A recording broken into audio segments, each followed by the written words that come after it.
જાણે કે નવા સ્ટેટિસ્ટિક્સનો જન્મ થયો, એ બોઝ આઇન્સ્ટાઇન સ્ટેટિસ્ટિક્સ. તો ટૂંકમાં કહીએ તો કોઈ કણોના તંત્ર માટે કુલ ઉર્જાનું વિતરણ બતાવતો નિયમ.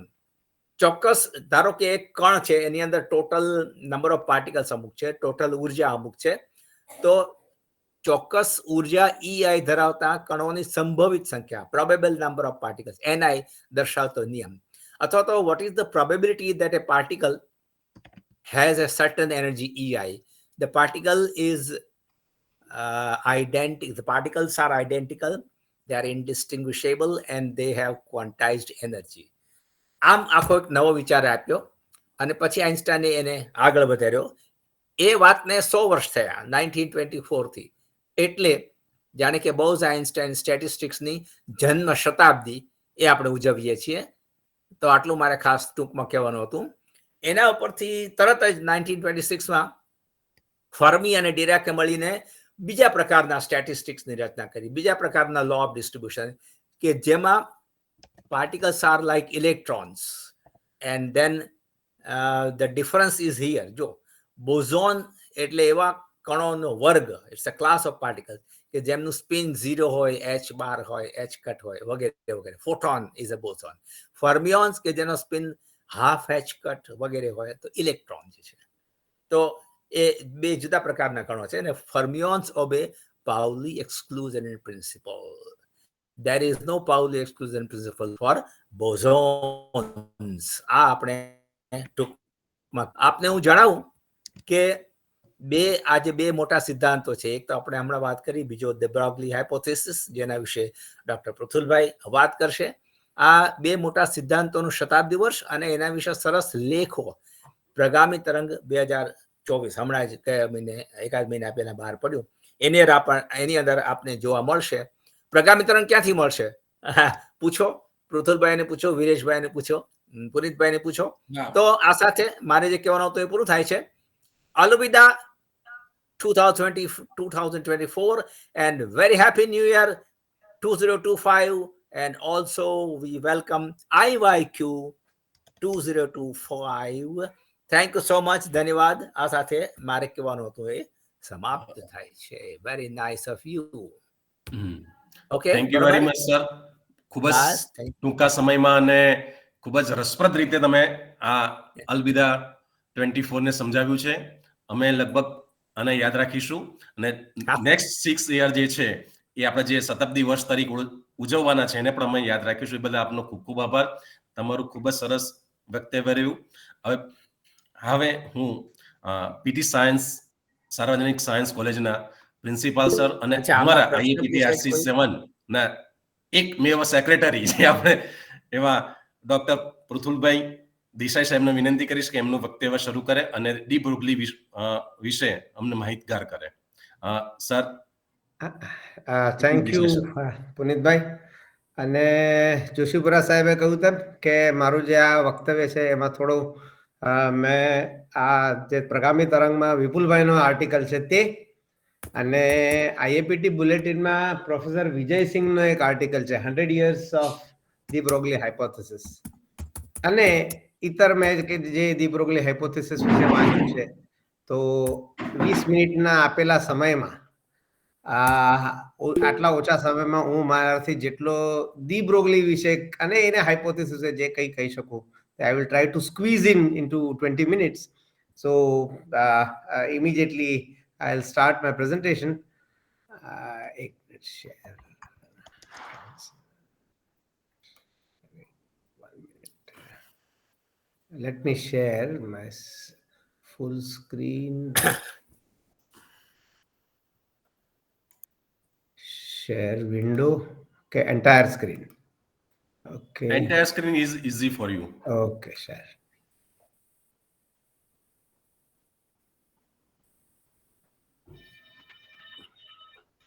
બરાબર છે. બરાબર છે ને? Okay. So is my screen visible now? Yes, yes. Yes. Okay. So just 1 minute. Slideshow from beginning. So thank you, Punit Bhai, for giving me an opportunity to speak on de Broglie's hypothesis. So de Broglie being the prince I am calling him the Prince of Duality. Wow. First, I would introduce Deep Broglie વિશે થોડીક વાત કરીશ અને પછી એનો જે hypothesis છે એના વિશે થોડીક વાત કરીશ. So Deep Broglie was born on 15th August 1892 અને એનાથી 17 વર્ષ મોટો એનો ભાઈ ફિઝિસિસ્ટ હતો જેનો ડી બ્રોગલી પર ઘણો ઇન્ફ્લુઅન્સ એની લાઈફમાં રહ્યો છે. ડી બ્રોગલી કોઈકનો અવાજ આવે સમવન્સ વોઇસ બધાને મ્યુટ કેરી ઓન સર.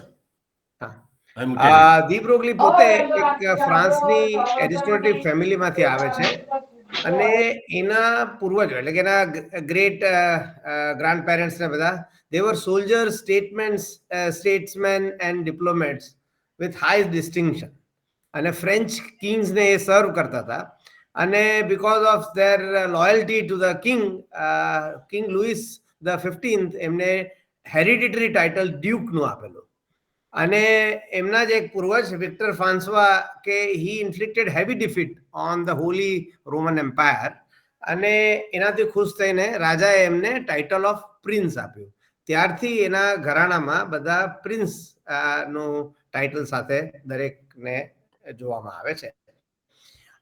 હવે આ જે મેં હિસ્ટ્રી થોડી ઘણી વાત કરી it is an unlikely history કારણ કે a man who has made such a fundamental contribution to quantum physics અને જે કોન્ટ્રીબ્યુશન ને આઇન્સ્ટાઈને ડિસ્ક્રાઇબ કર્યું the first feeble ray of light on the worst of our physics enigmas.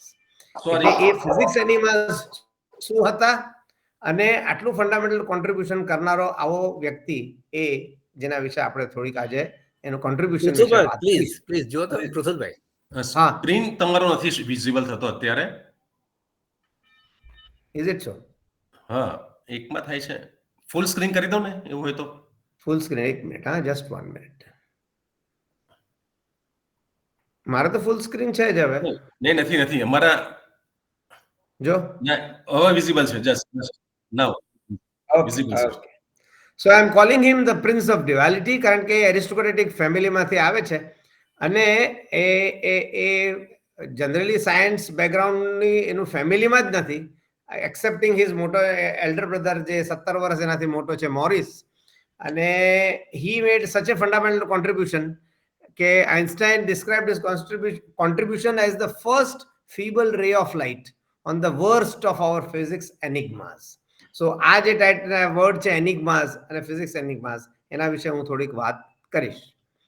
હવે લગભગ 1909માં એટલે કે 17 વર્ષની વયે ડી બ્રોગલી પોતે ગ્રેજ્યુએટ થાય છે ઇન ફિલોસોફી એન્ડ મેથેમેટિક્સ અને જેવું ગ્રેજ્યુએશન પૂરું થાય એટલે immediately he start studying medieval history at the university of Paris.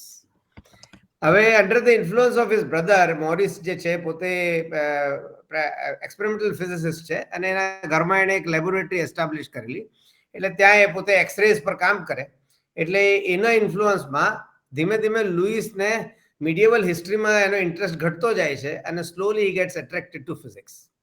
Luckily in 1911 Maurice લુઈસને લઈને સોલ્વે કોન્ફરન્સમાં જાય છે અને જ્યાં એ પોતે પહેલીવાર પ્લાન્ક, આઇન્સ્ટાઈન, લોરેન્સ આ બધા દિગ્ગજોને મળે છે અને એમને ડિસ્કસ કરતા જોઈ છે.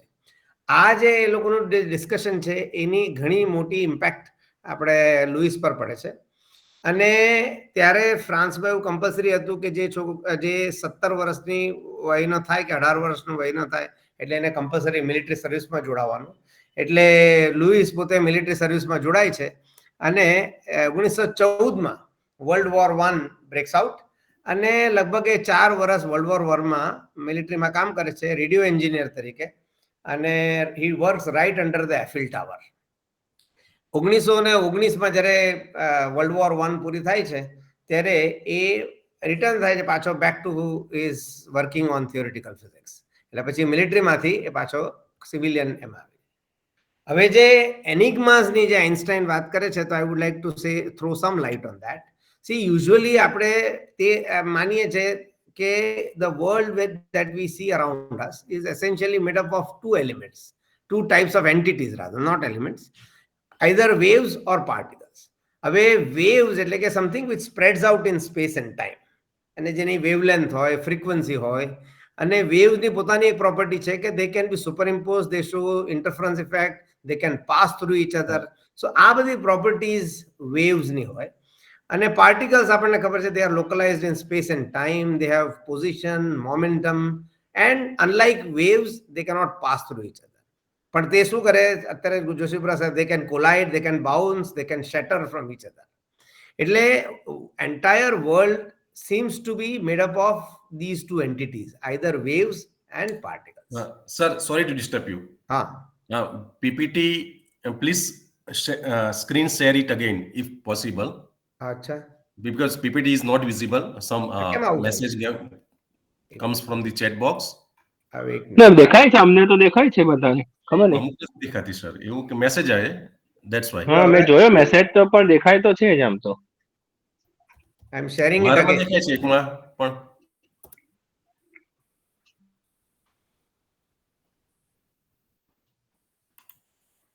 હવે દેખાય છે? હા. Yes. Okay. So basically everything is made up, appears to be made up of waves and particles. So so ultimately what light is made up of. So this is the problem which has challenged man's thirst for knowledge ever since he began to reflect on the physical world. અને સૌથી અગત્યની વસ્તુ શું છે કે light જે પોતે એક principal agent of our knowledge of the external world છે. આપણે બધું જોઈ શકીએ છીએ થ્રુ લાઇટ, આજુબાજુનું વર્લ્ડ, બટ સૌથી નવાઈની વાત એ છે કે light itself never revealed its own identity till nearly say maybe 100 years back. And although it's an intermediary between matter and the finest of man's senses, it is never removed the veil of its mystery. It's still extremely mysterious. So the quantum mechanics, જેની અત્યારે જોશીપુરા સાહેબે વાત કરી, તો birth of quantum mechanics is intimately related to the theories and discoveries relating to nature of light. So is light a wave or a particle? So this was the question. આ જે question હતો તે since ઘણા સમયથી આપણે એના પર વિચાર કરતા આવ્યા, અને એના અનુરૂપ લાઇટ ન્યૂટને એમ કહ્યું કે he put forward what is called a corpuscular theory of light. Huygens એનો contemporary છે, એમ કહે છે કે light is nothing but a wave. અને યંગ એ ડબલ સ્લિટ એક્સપેરિમેન્ટથી પ્રૂવ કર્યું કે light is nothing but a wave. And of course it was supported later on by Maxwell's electromagnetic theory. So there were competing theories whether light is a particle like or it has a wave like characteristic, and ultimately about around 1887 it was conclusively proved that light is a wave and it's an electromagnetic wave. So light is an electromagnetic wave, but around 1905 Einstein put forward a very bold hypothesis calling light to be made up of it's showing a property of particles. He called it as light quanta to explain a phenomena called photoelectric effect. એટલે photoelectric effect explain કરવા માટે આઇન્સ્ટાઈને light quantum ni hypothesis આપી. અને he also said later on in 1909 Einstein also showed that light in fact or radiation must be consisting of two components. एक तो a component corresponding to particle nature and another a component corresponding to wave nature. And I એને calculations કર્યા while studying fluctuations in the black body radiation. So Einstein for the first time in 1909 એને થોડો ખ્યાલ આવી ગયેલો કે light જે છે તે પાર્ટિકલ લાઇક પણ છે અને વેવ લાઇક પણ છે. But there were very few persons who believed, કારણ કે એવો કોઈ strong evidence in favor of particle nature of light હતો નહીં. જ્યારે there was strong evidence in favor of wave like, કારણ કે interference, diffraction, polarization, આ બધા જુદા જુદા experiments એની ફેવરમાં હતા. એટલે Einstein's hypothesis, although it was extremely bold, but there were very few takers initially when he put forward this hypothesis. And later on in 1924, of course, Compton showed using Compton's experiment or scattering formula, light ultimately conclusively it was accepted that light is particle like. So it appears that light seems to have dual nature. એટલે wave like પણ છે under certain conditions and it behaves like a particle under certain conditions. So light seems to be behaving like a light seems to be showing exhibiting dual nature, એની dual nature છે. હવે 1923માં de Broglie accepted the Einstein's idea of quantum theory, quantum nature of light. અને of course interference ને diffraction હતું એટલે electromagnetic theory, so લાઇટનું wave nature પણ એને ખબર હતી. એટલે એને જોયું કે light in fact has shows dual nature, તો વાય નોટ મેટર? એટલે de Broglie asked a question, if light which was traditionally understood as a wave also turns out to have a particle nature, તો આ light માટે શું કામ? why not even matter, જેને આપણે particle તરીકે જોવા માટે ટેવાયા છે, એનું એ પણ પોતે એનું પણ એસોસિએટેડ વેવ હોવું જોઈએ. આ પ્રકારની હાઇપોથેસિસ ઓર આ પ્રકારની આઈડિયા ડી બ્રોગલીને 1923માં આવી. અને આ જે એનો આર્ગ્યુમેન્ટ એને શેના પર થયો? તો one of the main pillars of his argument was symmetry. De Broglie એમ કહે છે કે ભાઈ જો લાઇટનું ડ્યુઅલ નેચર હોય તો મેટરનું કેમ નહીં? So nature believes in symmetry and based on pure symmetry એમ કહે છે કે ભાઈ તો મેટર પણ એનું ડ્યુઅલ નેચર હોવું જોઈએ. So that is one very strong pillar of argument in the favor which de Broglie believed, or એને એવું લાગ્યું કે ભાઈ આવું હોવું જોઈએ, એટલે એના પર એને ડ્યુઆલિટીની આઈડિયા આવી. બીજું appearance of integers, કે de Broglie જોયું કે in Bohr model there are stationary orbits, અને these stationary orbits correspond to electrons in different energy levels, અને એ જે energy levels of electrons are specified by quantum numbers, જેને આપણે principal quantum number કહીએ. સો they are all integers, એટલે n is equal to 1 ground state, n is equal to 2, n is equal to 3, એટલે energy levels પોતે discrete છે, અને એ energy levels discrete energy લેવલ્સને ડિસ્ક્રાઇબ કરવા માટે ઇન્ટીજર્સનો યુઝ કરવામાં આવે છે. હવે આ બાજુ તમે ક્લાસિકલ ફિઝિક્સમાં જુઓ તો quantities such as momentum and energy, they are continuous.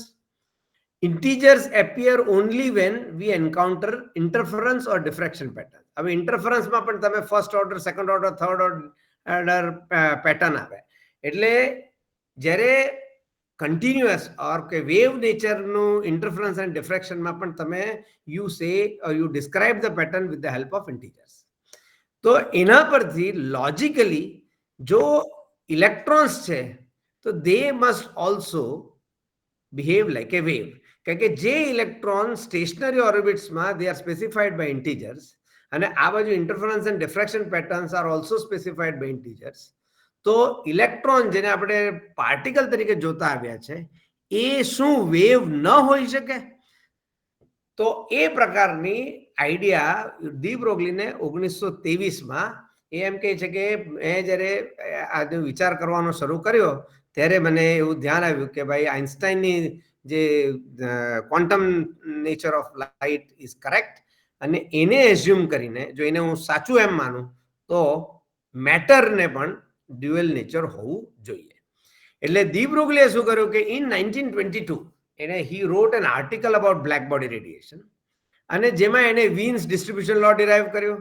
અને જોવાની વસ્તુ એ છે કે વીન્સ ડિસ્ટ્રીબ્યુશન લો ડિરાઈવ કરતી વખતે એને વેવ થિયરીનો યુઝ કર્યો નહીં. એનો અર્થ એ થાય કે he accepted Einstein's quantum theory of light much before others started accepting it. And he also wrote an explanation for Compton effect. એટલું જ નહીં, he assumed the existence of photons, અને એમ પણ કહ્યું કે photons must possess momentum. So this idea that photons possess momentum and that distribution amongst different energy levels is a precursor to the Bohr statistics કે જે અત્યારે જોશીપુરા સાહેબે વાત કરી તે. તો એના પહેલા થોડીક હિન્ટ ડી બ્રોગલીને પોતાને પણ આવી હતી. એટલું જ નહીં, આ બધી જે એની આઈડિયાઝ છે તે એણે 1923માં પોતાની પીએચડી થીસિસ જે સોર્બોન યુનિવર્સિટીમાં એણે સબમિટ કરી, તેમાં એને આ જે ફેમસ જે ફોર્મ્યુલા છે ને lambda is equal to h/p, એની પીએચડી થીસિસનો પાર્ટ છે. અને આ જે હાઇપોથેસિસ છે તે મારી દ્રષ્ટિએ વેરી બોલ્ડ, હું એને કેમ કહું છું તો એનું જસ્ટિફિકેશન એ છે કે તમે પ્લાન્કનું વર્ક જો તો પ્લાન્કે જ્યારે ક્વોન્ટાઇઝેશન ઓફ એનર્જીની વાત કરી તો ત્યારે એની પાસે measurement of black body radiation હતું, એટલે બ્લેક બોડી રેડિયેશન કર્વનું મેજરમેન્ટ હતું. તમે આઇન્સ્ટાઈને જ્યારે ફોટોન હાઇપોથેસિસની વાત કરી તો ત્યારે આઇન્સ્ટાઈને ખબર હતી કે એક્સપેરિમેન્ટ્સ ઓન ફોટોઇલેક્ટ્રિક ઇફેક્ટ કે which could not be explained using wave nature. એટલે થોડુંક experimental work in the related field already હતું અને એ બેઝ પર આ લોકોએ પોતે બોલ્ડ હાઇપોથેસિસ પ્લાન્કે અને આઇન્સ્ટાઈને પણ આપી. બટ એની સરખામણીમાં તમે જો ડી બ્રોગલીને જુઓ તો de Broglie theory lacked support of એની એક્સપેરિમેન્ટલ એવિડન્સ. ત્યારે કોઈ આ મેટર વેવનું કે એની જે થિયરી છે કે matter also has dual nature, એવો કોઈ ડાયરેક્ટ એક્સપેરિમેન્ટલ એવિડન્સ હતો નહીં. છતાં પ્યોર કન્વિક્શન, લોજિક, સિમેટ્રી થી એણે આ બોલ્ડ હાઇપોથેસિસ આપી. એટલું જ નહીં, એ જ્યારે હાઇપોથેસિસ આપી ત્યારે આપણે એનો જે ગાઈડ જે છે તે પ્રોફેસર લાંજેવા અને આઇન્સ્ટાઈને એટલે યાદ કરવા પડે કે જ્યારે એને એની થીસિસ સબમિટ કરી ત્યારે લાંજેવાએ એ થીસિસ આઇન્સ્ટાઈન પાસે મોકલી અને Einstein immediately recognise the importance of the idea which was put forward by de Broglie અને એણે એને કહ્યું કે de Broglie has lifted a corner of the great veil. એટલે આ પ્રકારની એટલે Einstein could grasp his revolutionary idea. એને સમજણ પડી, ખ્યાલ આવી ગયો અને ઇમિડિયેટલી એણે એ થીસિસને એક્સેપ્ટ કરીને રેકોગ્નિશન એના માટે મોકલી દીધી.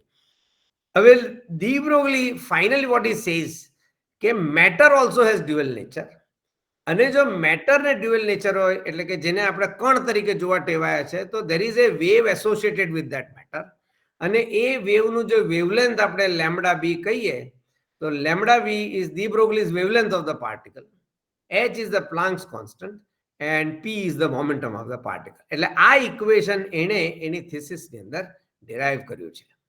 સો વોટ યુ ફાઇન્ડ કે ધ ક્વેશ્ચન ઇઝ કે આટલું બધું લેટ આપણને કેમ રિયલાઇઝ થયું કે there is matter also has dual nature. The reason is that h is extremely small. See, lambda અને momentum which is particle nature અને lambda જે wave nature છે એ બેને કનેક્ટ કરતું જે કોન્સ્ટન્ટ છે તેની વેલ્યુ ખૂબ જ ઓછી છે. એ એટલી ઓછી છે કે ઓર્ડિનરી વસ્તુ જેને આપણે મેટર એટલે જેને આપણે પાર્ટિકલ તરીકે જોવા ટેવાયા છે તો એને એસોસિએટેડ વેવલેન્થ જે છે એટલી નાની હોય કે આપણે એને માપી જ ન શકીએ. એટલે wave nature of matter is not as apparent to us as wave itself or the wave nature itself.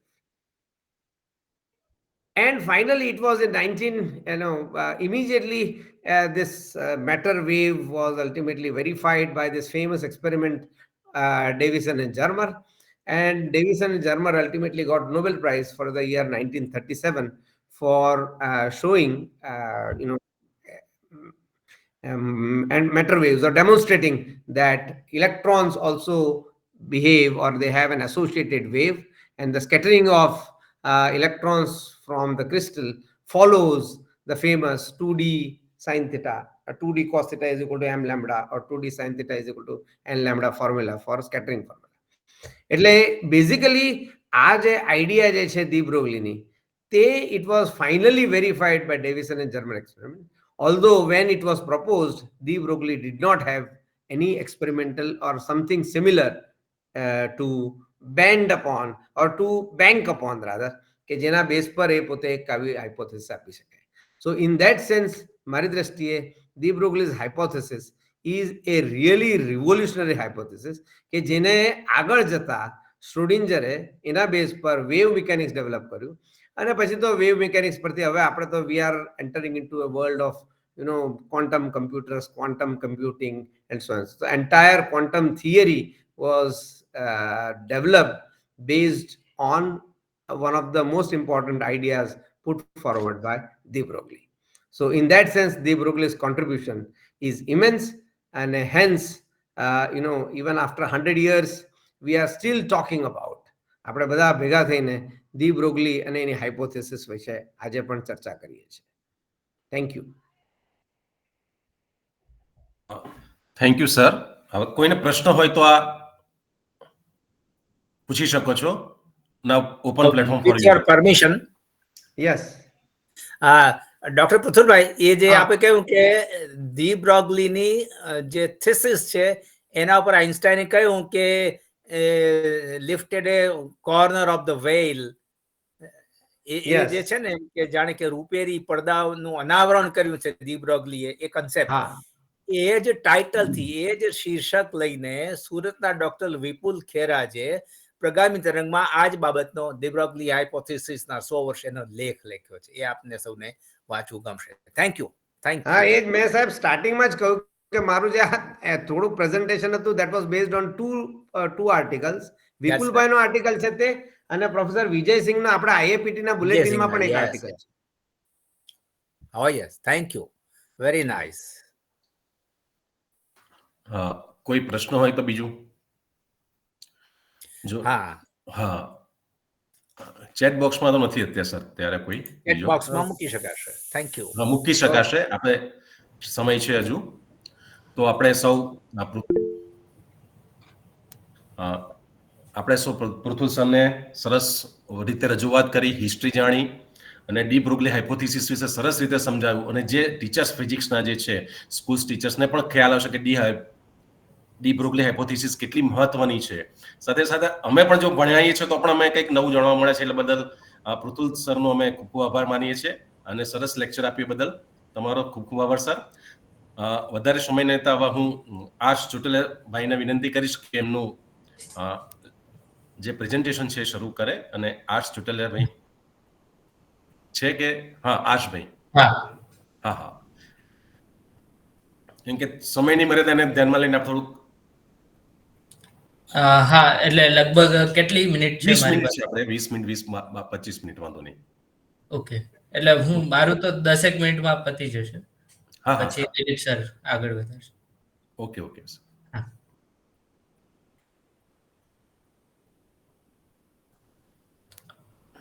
Okay. Screen દેખાય છે મારી? હા, દેખાય છે. હા, ઓકે. તો વાત કરવાની છે એઆઈ વિશે. એઆઈ વિશે બધા જાણે જ છે, અને એઆઈ નું ગુજરાતી અમે કરેલું પેલા અક્કલની નકલ એમ. અને વાત કરવાનું કારણ, પૃષ્ઠભૂમિ કે બહાનું એ છે કે નોબેલ પ્રાઇઝ આ વખતે ફિઝિક્સનું નોબેલ પ્રાઇઝ એઆઈ માટે મળ્યું છે. હવે એ કેવી રીતે થયું છે એની જર્નીનું થોડુંક ટ્રેલર મારે આપવું છે, અને વિગતવાર વાત દિલીપ સર કરશે એવો મારો વિચાર છે. તો આ જે બહાનું કીધું એ છે નોબેલ પ્રાઇઝ ફિઝિક્સ 2024, અને આ ગયું છે જ્હોન હોપફિલ્ડ અને જેફરી હિલ્ટન. અને ઓફિશિયલી આ સ્ટેટમેન્ટ છે નોબેલ કમિટીનું કે foundational discoveries and inventions that enable machine learning with artificial neural networks. હવે આ ફિઝિક્સને મળ્યું છે, એટલે ઘણો બધો ગુસ્સો પણ લોકોમાં આવ્યો, અને એક્સાઇટમેન્ટ પણ હતું. સરપ્રાઈઝ તો હતું જ કે આમાં આખાઈમાં ક્યાંય ફિઝિક્સ તો આવતું જ નથી. તો આ લોકો કેવી રીતે ચોરી લીધો આપણો ફિઝિક્સનો નોબેલ પ્રાઇઝ? તો એની શરૂઆત કરતા પહેલા એક મારું બહુ પ્રિય કોટ છે, એ છે કે if the human brain were so simple that we could understand it. એટલે હ્યુમન બ્રેઇન એટલું સરળ હોત કે આપણે એને સમજી લેતા હોત, તો વી would be so simple that V couldn't. તો આપણે જેટલા સરળ હોત કે આપણે સમજી જ ના શક્યા હોત. તો આજે આખી માથાકૂટ છે મગજને સમજવાની, એ એટલા માટે જ આપણે કરીએ છીએ કેમ કે મગજ એટલું મુશ્કેલ છે સમજવું. તો એક મગજ વિશે જે બધું સરપ્રાઈઝ ને જે છે એનું એક કારણ કે એ તો કેમ છે એ તો આપણે જાણવું જ છે, એ તો ખજવાળ બધા વૈજ્ઞાનિકોને હોય છે. અને બીજું કે એ કેવી રીતે કામ કરે છે, એવી રીતે આપણે મશીનમાં, કમ્પ્યુટરમાં એવું કૃત્રિમ મગજ બનાવી શકીએ કે નહીં. તો આજે બીજી વાત કરવાની છે એઆઈ. તો એની પહેલા કુદરતી મગજ, એટલે કે આપણા બધાના માથામાં જે મગજ છે એની ઈંટ, જે મકાન ઈંટથી બને એમ એનો એકમ કયો? તો કે ન્યુરોન. આપણે સ્કૂલમાં ભણવું છે. અને એની રચના કંઈક આવી હોય છે, આપણે ચિત્ર જોયું હશે. અને ઊંડાણમાં તો નથી જવું, પણ આ જે એનું કોષ છે એને બધી બાજુથી ઇનપુટ મળે છે, અને ટેકનિકલી ડેન્ડ્રાઇટ કે એ ઇનપુટ એટલે શું? તો આપણે પોટેન્શિયલ ભણ્યા છીએ. તો એવી રીતે ઇલેક્ટ્રિક પોટેન્શિયલ આવે, એ બધાનો સરવાળો થાય, કંઈક ફંક્શન અપ્લાય થઈ અને પછી આ જે હાઈવે છે એક્ઝોન એ માર્ગે બીજામાં આઉટપુટ તરીકે જાય અને આઉટપુટ જાય એને એક્ઝોન ટર્મિનલ કે. તો આવી એક રચના છે એ એક મગજની ઈંટ છે. હવે આવી ઈંટ મળીને આખું મકાન બને.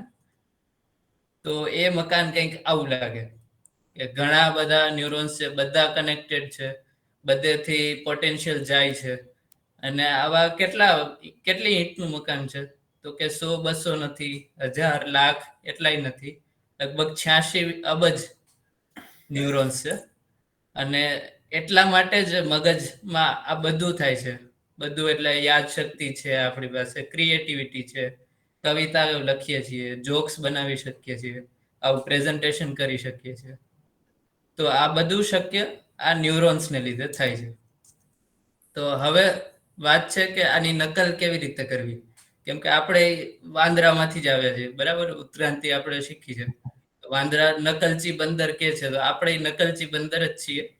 અને આપણા જ મગજની નકલ કરવાનો આઈડિયા છે. અને એ છે કે બે ન્યુરોન જોડાયેલા છે.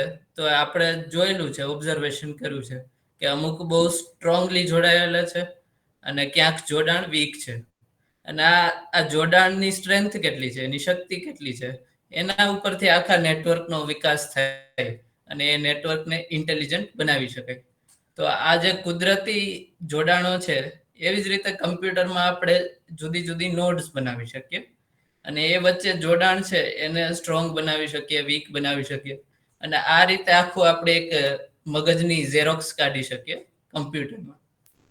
તો આ આઈડિયા સાથે બને છે આર્ટિફિશિયલ ન્યુરલ નેટવર્ક કે ANN ટૂંકમાં. તો જે આ ઘર બનેલું હતું ન્યુરોન્સનું, એવું જ એક મકાન કમ્પ્યુટરમાં બનાવવાનું, જેમાં જુદા જુદા ન્યુરોન્સ છે. હવે ખરેખર ન્યુરોન્સ નથી, એક એબ્સ્ટ્રેક્ટ કોન્સેપ્ટ જ છે, પણ મુખ્ય છે કે બધા જોડાયેલા છે અને બધાનું જોડાણ છે એ જુદું જુદું છે, ડાયનેમિક છે, અને એને કારણે એક આર્ટિફિશિયલી ઇન્ટેલિજન્ટ બની શકે છે. હવે એની શરૂઆત કેવી રીતે થઈ? તો એક જે આ વખતે નોબેલ પ્રાઇઝ મળ્યું હોપફિલ્ડ, એમણે એસોસિએટિવ મેમરીનો કોન્સેપ્ટ આપ્યો. અને આવી જ એક એસોસિએટિવ મેમરીનું કેમિસ્ટ્રીમાં એક્ઝામ્પલ છે, એ છે નિટિનોલ નામની પદાર્થ. અને એ એવો છે કે એને આપણે ગમે તે શેપમાં વાળી શકીએ અને જ્યારે એને ગરમ કરીએ ત્યારે ઓરિજિનલ શેપમાં આવી જાય. એટલે જે આ વાયર છે એ પહેલા યુપિન તરીકે હતો, પછી એને વાળી નાખ્યો આડાવડો અને હવે ગરમ પાણીમાં નાખ્યો તો ફરીથી જે મેમરી હતી એ આવી ગઈ. તો આ પ્રકારની જે છે એને એસોસિએટિવ મેમરી કહે છે કે આ પહેલા કંઈક વાહન જેવું બનાવ્યું હતું તો એ પાછું આવી ગયું. આ વાયર છે, એને સ્પ્રિંગ આકારે હતું, પછી એક વજન મૂક્યું, પછી ગરમ કર્યું તો પાછું એ સ્પ્રિંગ જે એના ઓરિજિનલ શેપમાં હતી એ આવી ગઈ. તો આ પ્રકારનું જ કંઈક એસોસિએટિવ મેમરી વાળું નેટવર્ક એ હોપફિલ્ડ ભાઈએ બનાવ્યું, જેને નોબેલ પ્રાઇઝ મળ્યો. અને એમાં મેમરી ક્યાં સ્ટોર થઈ છે? તો એ સ્ટોર થઈ છે એનર્જી લેવલ્સમાં. અને એનર્જીનો આખો કોન્સેપ્ટ છે, ત્યાં આવે છે ફિઝિક્સ. અને એને લીધે ફિઝિક્સમાં નોબેલ પ્રાઇઝ મળ્યું છે. અને કોન્સેપ્ટ શું છે?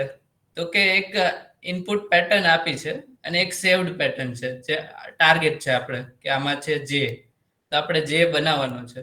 તો આ જે બનાવવાની મેમરી છે એ સ્ટોર ક્યાં કરવી? તો સામાન્ય રીતે કમ્પ્યુટરમાં એક લોકેશન હોય, ત્યાં સ્ટોર થાય, પણ મગજમાં એવું નથી. અને આ જે ન્યુરલ નેટવર્ક છે એમાં એવું નથી.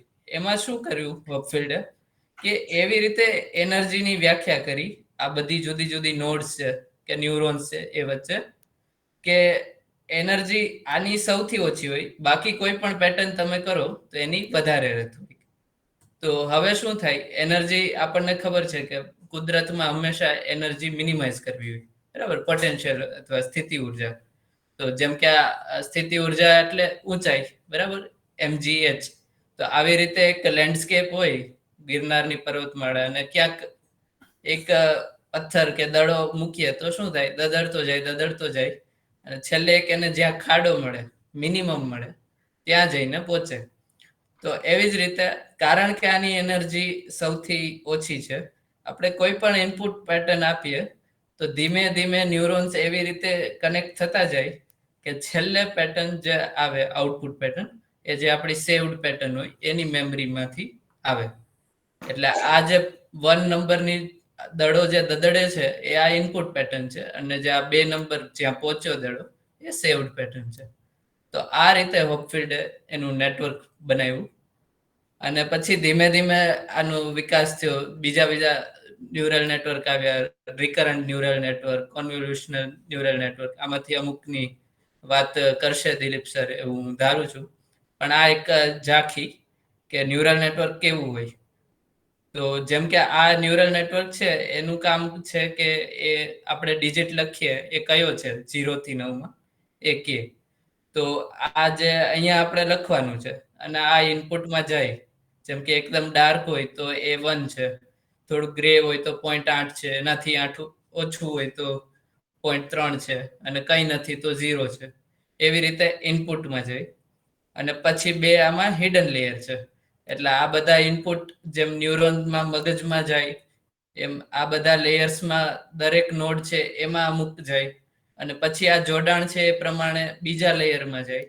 આ બંને હિડન લેયર છે, અને પછી જે આપણને દેખાય એ આઉટપુટ લેયર છે. અને એ આઉટપુટ લેયરમાં એ દર્શાવે કે આ કોઈ પણ સંખ્યા હોવાની સંભાવના કેટલી છે એ સમયે. તો આપણે જોઈએ કે જેમ કે આને ચોગડો બનાવ્યો તો બધા ઇનપુટ ગયા અને છેલ્લે ચોગડામાં ફૂલ થયું, એટલે 4 ની સંભાવના એને લગભગ 100% જેવી લાગે છે. અને જેમ જેમ બદલતા જાય એમ તમે જોઈ શકો કે બધા આ નંબર્સ બદલતા જાય છે. અને આવું કરવું તો હવે છગડો એને લાગવા માંડ્યો. તો મગજ પણ આપણું કંઈક આ રીતે કામ કરે છે, પણ મગજમાં કેમિકલ્સ છે અને આ પોટેન્શિયલ્સ છે એ બધું છે. જ્યારે આમાં બધું એબ્સ્ટ્રેક્ટ થાય છે.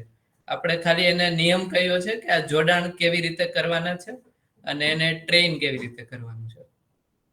તો આવી રીતે ન્યુરલ નેટવર્ક કામ કરી શકે. અને પછી તો આ હોપફિલ્ડ નેટવર્ક આવ્યું, પછી આખી ઉત્ક્રાંતિ થઈ. જાતના આવ્યા, Boltzmann machine, restricted Boltzmann machine, અને આના માટે હિન્ટન ને બીજા ભાઈને જે નોબેલ પ્રાઇઝ મળ્યો એમણે કામ કર્યું. એટલે જેમ વાંદરામાંથી માણસ થયા એમ હોપફિલ્ડ નેટવર્કમાંથી આજે ચેટ જીપીટી આવ્યું છે, જેને લાર્જ લેંગ્વેજ મોડેલ LLM કે છે. અને બીજું ઘણું બધું છે, જેમિનાઈ ને હવે તો વિડીયો જનરેટર આવી ગયા છે. અને માણસ આગળ ઉત્ક્રાંતિ અટકવાની નથી. ભવિષ્યમાં નવી સ્પીસીઝ આવવાની જ છે. એમ આમાંય ભવિષ્યમાં નવું આવવાનું જ છે. હવે શું આવશે, ક્યારે આવશે એ જોવાનું રહ્યું. પણ લગભગ આઈડિયા આવો છે કે આજે આપણી પાસે જે આર્ટિફિશિયલ ઇન્ટેલિજન્સ છે એના 3 પ્રકાર છે. તો નેરો ઇન્ટેલિજન્સ છે કે અમુક સ્પેસિફિક ટાસ્ક કરી શકે છે, જેમ કે વાતો કરી શકાય છે ચેટ જીપીટી સાથે. જે પ્રકારનું ચિત્ર આપણે જોવું હોય એવું બનાવી શકીએ છીએ, વિડીયો બનાવી શકીએ છીએ. અને પછી એક સ્ટેપ આવશે આર્ટિફિશિયલ જનરલ ઇન્ટેલિજન્સ, જે આગળ આવશે. હવે જનરલ એટલે શું? Can behave in a human like way across all task. એટલે કોઈ એવી પ્રણાલી હશે, એવી સિસ્ટમ કે જે માણસથી જુદી હશે જ નહીં. બસ ખાલી હાર્ડમાં જ નહીં હોય એટલું જ, પણ બધું કામ કરી શકશે. તો એને કહેવાશે AGI. અને એનાય પછી પરમ દિવસે, એટલે લિટરલી પરમ દિવસે નહીં, પણ આવતા સમયમાં એ આવશે આર્ટિફિશિયલ સુપર ઇન્ટેલિજન્સ. એટલે બધી ટાસ્કમાં માણસને વટી જશે. અને જે સાયન્સ ફિક્શન, સાઈફાઈમાં આપણે જોતા હોય એવું બધું થશે. અમુક ભાગમાં થવા માંડ્યું છે, જેમ કે ચેસ જે રમાય છે એમાં જે વર્લ્ડ નંબર 1 છે મેગ્નસ કાર્લસન, એ પણ આજના જો ચેસ એન્જિન સાથે રમે AI વાળા તો એ 1000માંથી 1 પણ ગેમ જીતી શકે એમ નથી. પણ નિબંધ લખવામાં અથવા કવિતા લખવામાં હજી માણસ જેવું અથવા માણસથી થોડુંક ઓછું કરી શકે છે એવું કવિઓનું માનવું છે. હવે જોઈએ કે કાલે પરમ દિવસે શું થાય છે. તો જો આ બધી વાતો તમને ગમી હોય ને આના વિશે વધારે વાંચવું હોય, નોન ટેકનિકલ ડિસ્કશન, તો આ 2 ચોપડીઓ છે યુવલ નોઆ હરારીની, જેની સેપિયન્સ કરીને એક બહુ ફેમસ છે. એક છે હોમો ડ્યુસ, એટલે કે નવા ભગવાન, માણસના ભગવાન. અને બીજી જે હમણાં જ આવી છે તાજેતરમાં, નેક્સસ, જે મેં પણ નથી વાંચી ટુ બી ઓનેસ્ટ. પણ આમાં જે ડિસ્કશન કરવું છે બધું આવરી લે છે, ઇતિહાસ વર્તમાન અને ભવિષ્ય. તો એ તમે વાંચી શકો અને એ નોંધ સાથે બધાનો આભાર માનું છું અને કોઈ પ્રશ્નો કે વાતચીત કરવી હોય તો કરીએ. હા, થેન્ક યુ હર્ષભાઈ, તમારું સરસ મજાનું પ્રેઝન્ટેશન રહ્યું, તમે સરસ વાત કરી. હવે કોઈ ક્વેશ્ચન હોય તો ખબર જોરદાર રહ્યું સર. તમારે આમ કહીએ તો આપણે ખૂબ સરસ ને ચર્ચા થઈ. હવે કોઈ પ્રશ્ન હોય તો તમારામાંથી આપણે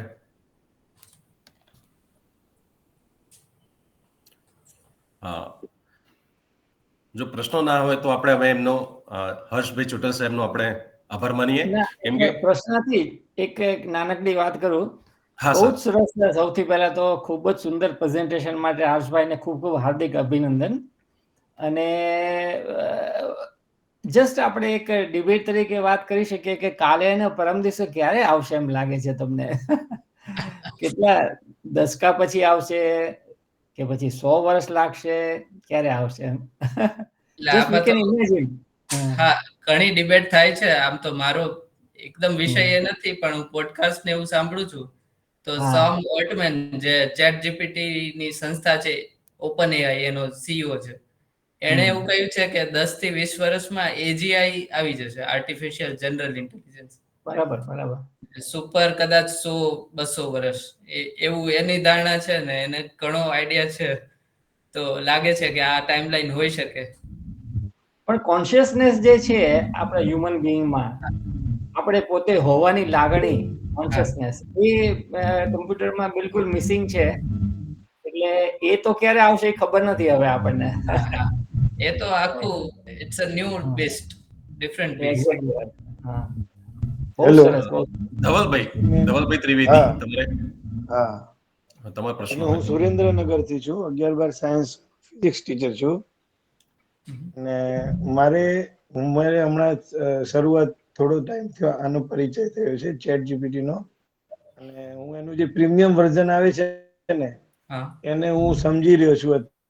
અત્યારે બધા બહુ ઉપયોગ નથી કરતા, પણ મને એવું લાગે છે કે આપણે બધા ડિપેન્ડ થઈ જઈશું. અને 18 વર્ષથી નાના જે બાળકો છે ને એ લોકો માટે આને બંધ કરી દેવું જોઈએ, કારણ કે મગજ જે છે ને વિચારવાનું બંધ કરી દેશે આમાં. અને આમાં એજ રિસ્ટ્રિક્શન છે નહીં, તો જે નાની ઉંમરના બાળકો જો આટલી ઝડપથી વિચારવાનું બંધ કરીને આવા ટૂલ્સ યુઝ કરશે ને, તો મેન્ટલ ડેવલપમેન્ટ જે માણસનું રોકાઈ જશે.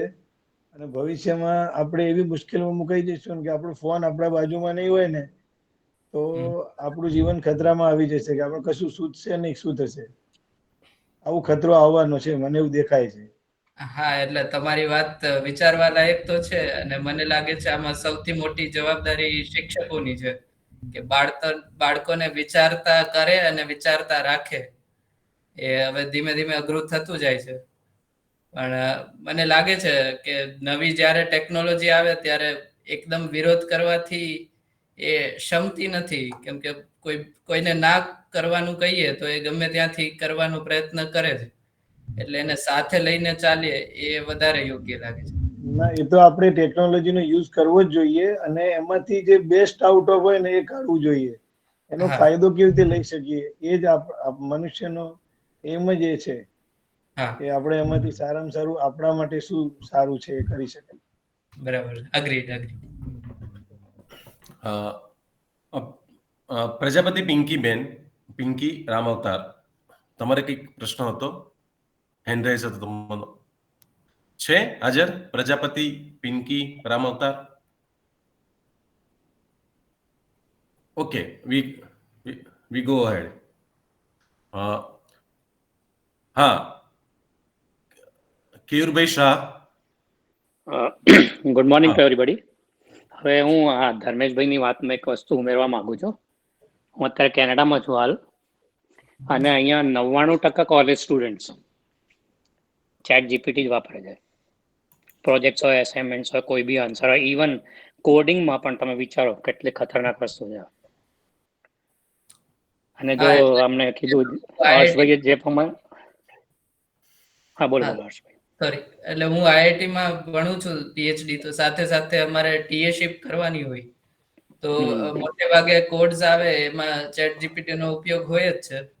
એટલે હવે પ્રોફેસર જનરલી એવું કરે છે કે અસાઇનમેન્ટ્સ એવું બનાવે જેમાં મલ્ટિપલ પાર્ટ્સ હોય અને ખાલી એકલા ચેટ જીપીટી થી ન થાય એટલું ધ્યાન રાખવું પડે કે એ જે કોડ બનાવે છે આપણને સમજાય છે કે નહીં.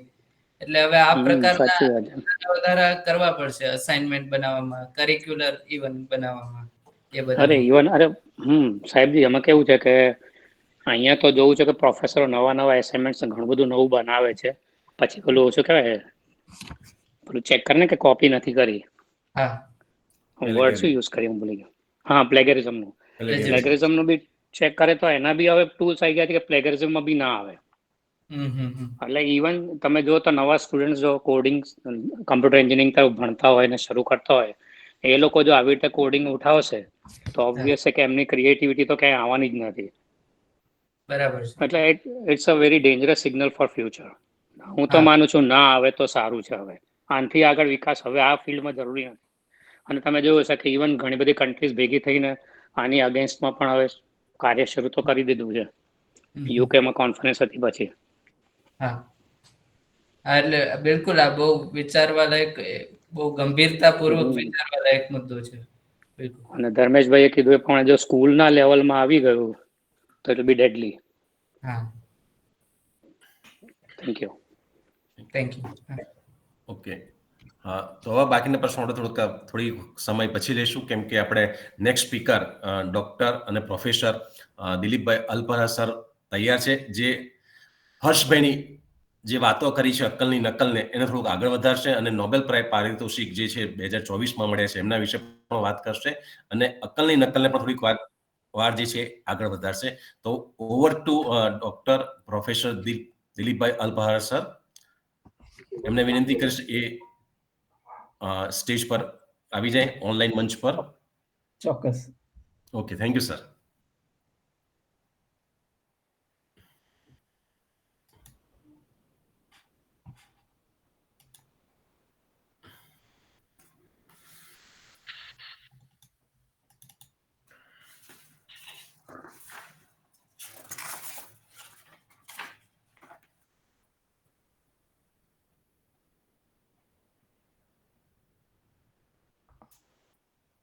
સ્ક્રીન દેખાય છે હવે? હા સર, ફૂલ સ્ક્રીન આવે છે, બરાબર ને? હા, ઓકે. તો થેન્ક યુ સો મચ બધાને, ખૂબ ખૂબ અભિનંદન. અને આજના આઈએપીટીના આયોજિત કાર્યક્રમમાં હું આપ સૌનું અભિવાદન કરું છું અને ખાસ કરીને આયોજકોનો ખૂબ ખૂબ આભાર માનું છું કે મને આ વિષય ઉપર બહુ સુંદર મજાના વિષય ઉપર બોલવાની તક આપી. આમાં આપણે જોઈએ તો અત્યારે આપણી વચ્ચે મેં ચેટ જીપીટીને પૂછીને જોયું તો લગભગ 6550 કિલોમીટરનું અંતર છે ને છતાંય આપણે બધા સાથે મળીને વાત કરી શકીએ છીએ. એ ટેકનોલોજીનો કેટલો બધો સુંદર ઉપયોગ છે. એટલે દરેક ટેકનોલોજીમાં મારે એમ કહેવાનું છે કે ભય સ્થાનો રહેલા જ છે. હવે એટોમિક એનર્જીની વાત કરીએ તો અમે એટોમ બોમ્બથી આખા પૃથ્વીનો નાશ બહુ સહેલાઈથી થઈ શકે એમ છે. અને છતાંય એ ટેકનોલોજી આજે ખૂબ જ સરસ રીતે વપરાઈ રહેલી છે. એટલે એવું નથી કે કોઈ પણ ટેકનોલોજીમાં ભયસ્થાનો નથી. આજે તમે મોટર્સ વ્હીકલની વાત કરો તો 1 સેકન્ડની ગફલતથી ડ્રાઈવર જો કંઈ ગફલત કરે તો તરત આખા મોટરમાં બેસેલા બધાને જાન જઈ શકે છે. અને એનો અર્થ એમ નથી કે આપણે બધા રસ્તાઓને બંધ કરી દઈએ અને મોટરને બનાવવાનું બંધ કરી દઈએ. એ બધી વસ્તુ જે છે એ એટલી બધી ડિબેટેબલ છે કે આપણે ટેકનોલોજીમાં હંમેશા આગળ વધવું જોઈએ એવું મારું મંતવ્ય છે. હવે આ ઇન્ટરનેટની જે કમાલ છે જેનાથી આપણે આ સરસ મજાનો ગૂગલ મીટ ઉપર કાર્યક્રમ આયોજ્યું છે એ એકચ્યુઅલી મોડર્ન ટેકનોલોજીમાં ઇન્ટરનેટની કમાલ છે. અને મને કહેતા આનંદ થાય છે કે સમગ્ર ગુજરાતમાં ઇન્ટરનેટનો સૌથી પ્રથમ નોડ સમગ્ર ગુજરાતમાં અમારી ઇન્સ્ટિટ્યૂટ જે હતી, ઇન્સ્ટિટ્યૂટ ફોર પ્લાઝમા રિસર્ચ, જેમાં મેં કામ કર્યું છે, એમાં 20મી નવેમ્બર 1989માં સૌથી પ્રથમ નોડ એકચ્યુઅલી મેં શરૂ કર્યું હતું. અને ગુજરાતભરમાં સૌથી પ્રથમ નોડ ઇન્ટરનેટનું એની ક્રેડિટ એકચ્યુઅલી મને જાય છે. અને સૌથી પહેલી ઈમેલ એ નોડ ઉપરથી મેં મોકલાવી હતી દેશ વિદેશમાં, અને લગભગ 20-25 મિનિટમાં બધેથી જવાબો આવ્યા હતા. ઓસ્ટ્રેલિયા, કેનેડા, અમેરિકા, જે તમે દેશો મોડર્ન માનો તે બધી જગ્યાથી આવ્યા હતા. અને એ વખતે એને લાઇટનિંગ સ્પીડ કહેતા હતા, કારણ કે નહીં તો પોસ્ટની અંદર લગભગ 25-30 દિવસ નીકળી જતા હતા. એટલે ત્યાર પછી આજે 35 વર્ષ એ વાતને વીતી ગયા છે. અને હું જ્યારે એ સમયને યાદ કરું છું ત્યારે હજી મને રોમાંચ ઉભો થાય છે કે કેટલી બધી સરસ રીતે એ ટેકનોલોજી અમે શરૂ કરી હતી. ઇન્ટરનેટનું સૌથી પ્રથમ નોડ મેં કર્યું હતું ઇન્સ્ટિટ્યૂટ ફોર પ્લાઝમા રિસર્ચમાં.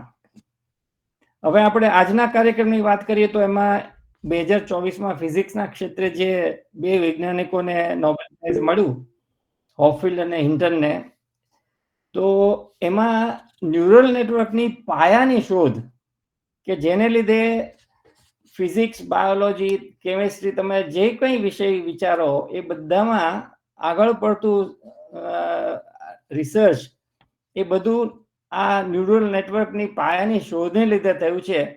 એટલે હું તો એમ માનું છું કે એમને જે આ ફિઝિક્સના ભલે વિષય કયો એની વિશે કદાચ ડિબેટ હોઈ શકે, પણ નોબેલ પ્રાઇઝ તો અદ્ભુત એમને મળ્યું છે, જે એ બિલકુલ યોગ્ય છે. અને ગૌરવ ખ્યાતિ એમને જે મળી છે એ ખૂબ જ યોગ્ય છે. હવે ન્યુરલ નેટવર્ક એ મારો પોતાનો ખૂબ જ જાણીતો અને માનીતો વિષય છે, કારણ કે ઘણા બધા રિસર્ચ પેપરમાં મેં ન્યુરલ નેટવર્કને સીધું વાપર્યું છે. હું તમને બતાવીશ મારા રિસર્ચ પેપર 1-2. અને એટલે એક પ્રેક્ટિશનર તરીકે મેં ન્યુરલ નેટવર્કને ખૂબ જ વાપરેલું છે. એટલે મને આ વિષય ઉપર અત્યારે વાત કરતા ઘણો આનંદ થાય છે. મેં ઘણા બધા સિમ્યુલેશન એ આપણા વક્તવ્યની અંદર મેં વણી લીધા છે. આપણે આગળ ઉપર જોઈશું. અને આશા રાખું છું કે તમને બધાને એ ન્યુરલ નેટવર્ક કેવી રીતે કામ કરે છે અને એમાં લર્નિંગ કેવી રીતે થાય છે, ટ્રેનિંગ કેવી રીતે અપાય છે, એ બધાનો હું થોડો ખ્યાલ આપવા પ્રયત્ન કરીશ. અને આ મારા વક્તવ્યને હું ત્યારે જ સફળ ગણું કે જ્યારે ન્યુરલ નેટવર્કમાં જે અભૂતપૂર્વ ક્રાંતિ અને પ્રગતિ થઈ છે એની થોડી અમથી નાનકડી એવી ઝાંખી પણ જો તમને આપી શકું ને, તો હું એમ માનીશ કે મેં જે અત્યારે ટોક આપું છું એ સફળ નીવડ્યો છે. હવે આ આખી જે વાત છે ન્યુરલ નેટવર્કની, એને હું એક પેરાડિમ શિફ્ટ તરીકે ગણું છું. આમૂલ પરિવર્તન જેને કહેવાય ને, આમૂલ ક્રાંતિ વિચારની દ્રષ્ટિએ. તો એ પેરાડિમ શિફ્ટ શું છે? તો 1980ના દાયકામાં, 1990ના દાયકામાં એલ્ગોરિધમ આધારિત ગણતરી એ મુખ્ય વસ્તુ હતી. કંઈ પણ તમે કાર્ય કરો કમ્પ્યુટર ઉપર તો એની પાછળનું એલ્ગોરિધમ કેવું છે, કેવી રીતે કરાય, અને હાર્ડ કોડેડ એલ્ગોરિધમ આધારિત બધી ગણતરીઓ થતી હતી. એને જ કમ્પ્યુટેશન ગણતા હતા. એને જેમ લોકો ગણતા હતા કે આ this is called computer usage, અને આ રીતે જ કમ્પ્યુટર પર કામ થઈ શકે. એક ડોનાલ્ડ ન્યુથ કરીને એક થઈ ગયા, બહુ જ મોટા સાયન્ટિસ્ટ, કમ્પ્યુટર સાયન્ટિસ્ટ. એમણે છે ને, મેં જોયા છે એ બધા વોલ્યુમ્સ, ખૂબ જાડા વોલ્યુમ્સ, આટલા જાડા વોલ્યુમ હોય, 10 વોલ્યુમ હતા એના. એ 10 વોલ્યુમમાં એણે બધા, તમે જે માનો ને એ બધા જ એલ્ગોરિધમ્સ એમાં આવી જાય. એ બધા એલ્ગોરિધમ્સ એમાં એને આપ્યા હતા. અને એને એમ કેવું હતું કે આ 10 વોલ્યુમ જેને આવડે એને કમ્પ્યુટર વિશે સમગ્ર માહિતી, એની સિવાય આ બીજું કંઈ હોય જ ન શકે એવું માનતા હતા. અને અત્યારે આપણે જોઈએ તો એ વિચાર સાવ ખોટો, સદંતર પાયાથી એ વિચાર ખોટો સાબિત થાય છે. અને પ્રોગ્રામિંગ કરવાને બદલે ડેટા ડ્રીવન પ્રોગ્રામિંગ એ આમૂલ ક્રાંતિનો જે આ વિચાર જે છે, પેરાડાઇમ શિફ્ટનો વિચાર જે છે હું કહું છું, એ એમાં શું છે કે હાર્ડ કોડેડ અને એક્સપ્લિસિટ પ્રોગ્રામિંગને બદલે ડેટા ડ્રીવન ઇમ્પ્લિસિટ પ્રોગ્રામિંગ કરવાની વાત જે છે એ ન્યુરલ નેટવર્ક આપે છે. એટલે આ ઇમ્પ્લિસિટ પ્રોગ્રામિંગ ક્યારે આપણે જોવા મળે તો કે નાનું બાળક હોય, સાવ નાનું બાળક, એ ધીમે ધીમે વર્લ્ડને જોવે છે. સૌથી પહેલા એના મધરને જોવે અને ખૂબ રાજી થાય. એના ફાધરને જો એને ખૂબ રાજી થાય, ફેમિલીમાં ઇન્ટરેક્ટ બધાની સાથે કરવાનું ચાલુ કરે, તો એ કેવી રીતે શીખે છે? તો એને કોઈ ફોર્મલ ટ્રેનિંગ તો એ આપતું નથી, એને કોઈ દિવસ સ્કૂલમાં નથી લઈ જતા શરૂઆતના જે 4-5 વર્ષો હોય એમાં. તો એ શીખે છે એક્ઝામ્પલ્સથી. એ જોવે અને આજુબાજુના વર્લ્ડ વિશે ઇન્ટરેક્ટ કરે અને એમાં એક્ઝામ્પલ્સને લીધે જ એ બધું શીખે છે. જો એ આંખ બંધ રાખે તો એને કાંઈ સમજણ ના પડે, એ કાંઈ શીખી જ ન શકે. પણ જોવે છે, ઇન્ટરેક્ટ કરે છે, ભૂલો કરે છે અને એમાંથી જે શીખે છે, ભૂલો અવશ્ય કરે છે, ચાલતા ચાલતા પડી જાય છે પણ પાછો ઊભા થઈને ચાલુ થાય.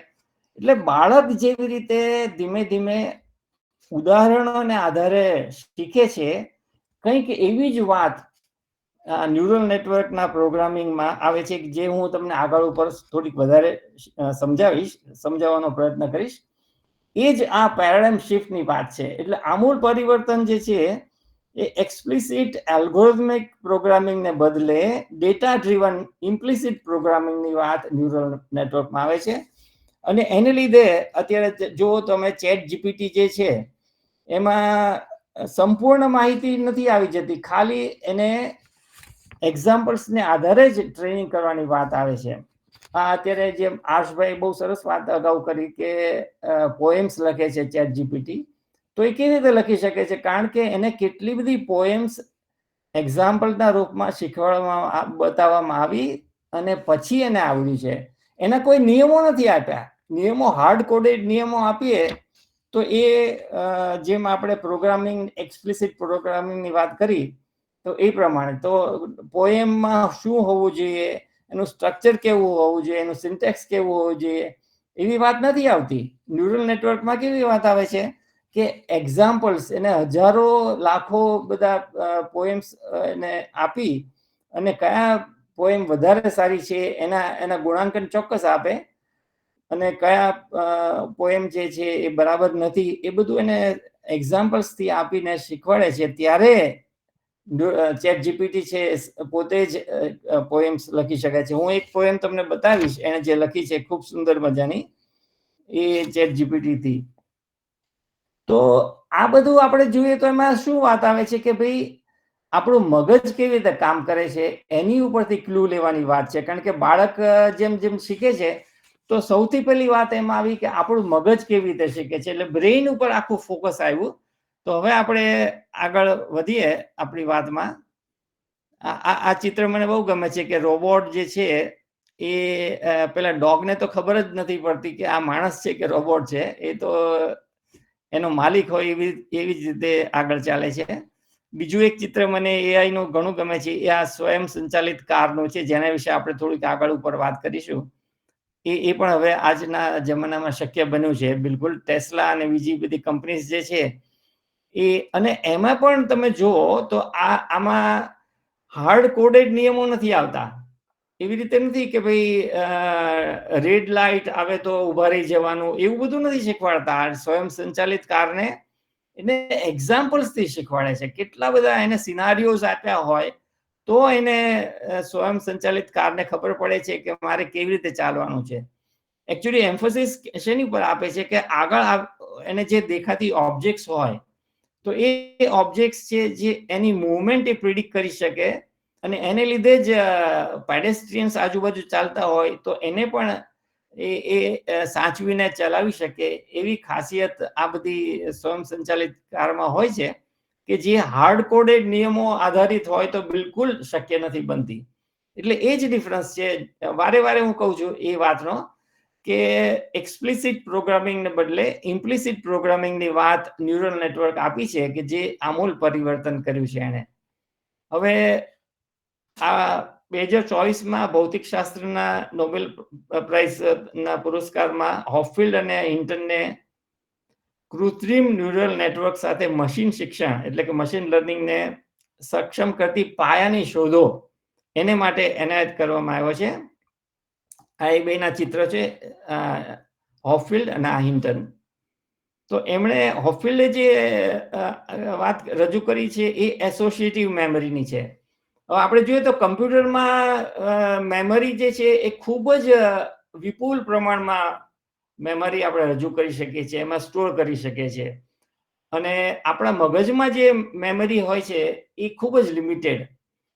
એમાં આપણી મેમરી જે છે એ કમ્પ્યુટર મેમરી કરતા કેવી રીતે અલગ પડે છે? તો કમ્પ્યુટરમાં રેન્ડમ એક્સેસ મેમરી હોય, જ્યારે આપણા બ્રેઇનની અંદર છે એસોસિએટિવ મેમરી. એસોસિએટિવ મેમરી એટલે આપણને કોઈ વાતનું થોડુંક હિન્ટ આપે, ક્લુ આપે, તો એનાથી આપણે, જેમ આર્ષભાઈ અગાઉ વાત કરી કે જે એકદમ નોઇઝ વાળો જે એને આપ્યો શરૂઆતમાં, તો એ સેટલ ડાઉન થઈ ગયો એનર્જી લેવલમાં નીચે, અને વેલીના એકદમ નીચે પહોંચીને એકદમ સરસ મજાનો જે પ્રિન્ટેડ પ્રકારનો જે હોય ત્યાં પહોંચી જઈ શકે છે.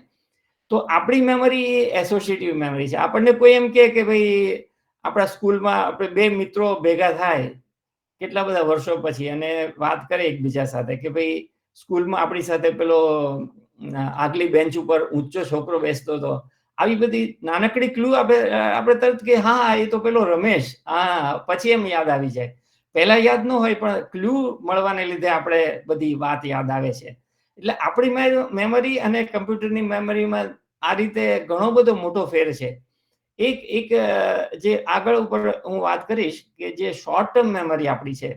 શોર્ટ ટર્મ મેમરી એટલે થોડીક વખત માટે યાદ આપણને રહે અને પછી ભૂલી જઈએ.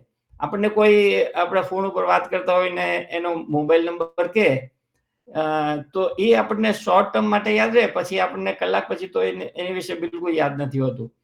તો શોર્ટ ટર્મ મેમરીમાં તમને જાણીને નવાઈ લાગશે કે આપણને 7 જ વસ્તુ યાદ રહે છે. 7 શોર્ટ ટર્મ મેમરીમાં મેક્સિમમ કેટલી યાદ રહે છે? તો કે 7. અને તમે વિચાર કરો કે એક પેન ડ્રાઈવમાં, નાનકડી પેન ડ્રાઈવમાં હજારો ને સંખ્યામાં તમે સોંગ્સ સ્ટોર કરી શકો, કેટલા બધા એડ્રેસીસ, ખૂબ જ નોવેલ્સ, બુક્સ સ્ટોર કરી શકો, અસંખ્ય વસ્તુ સ્ટોર કરી શકો. અને આપણી શોર્ટ ટર્મ મેમરી કેટલી? તો કે 7, ફક્ત 7 થિંગ્સને યાદ કરવાની. તો આટલો બધો હ્યુજ આને કહેવાય છે એકદમ લોપસાઇડેડ બંને વચ્ચેનું જે છે માણસ અને કમ્પ્યુટર વચ્ચેની જે રચના છે. હવે આ વાત તો આર્ષભાઈ બહુ સુંદર રીતે સમજાવી છે, એટલે આપણે આગળ વધીએ. તો આ બાયોલોજિકલ ન્યુરોન અને આર્ટિફિશિયલ ન્યુરોન, તો આની ઉપર આપણે વધારે ફોકસ કરશું. મારે સૌથી પહેલા સૌથી સરળમાં સરળ જે ન્યુરલ નેટવર્કનું મોડેલ જે છે, જેને કહેવાય છે પરસેપ્ટ્રોન, તો રોઝનબ્લેટ નામના એક સાયન્ટિસ્ટે એની વિશે રજૂઆત કરી હતી સૌથી પ્રથમ. એની ઉપર આપણે ફોકસ કરવું છે. આપણે એનું એક સિમ્યુલેશન પણ જોઈશું કે કેવી રીતે કામ કરે છે.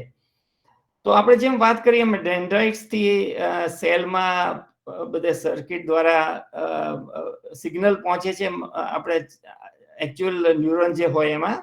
એવી જ રીતે અહીંયા ઇનપુટ્સ જે છે એનાથી આપણે આ વચ્ચેનું જે નોડ છે, જેને આપણે ન્યુરલ નોડ કહીએ, તો એમાં સમેશન બધા જે આવે સિગ્નલ એનું સંયોજન થાય છે.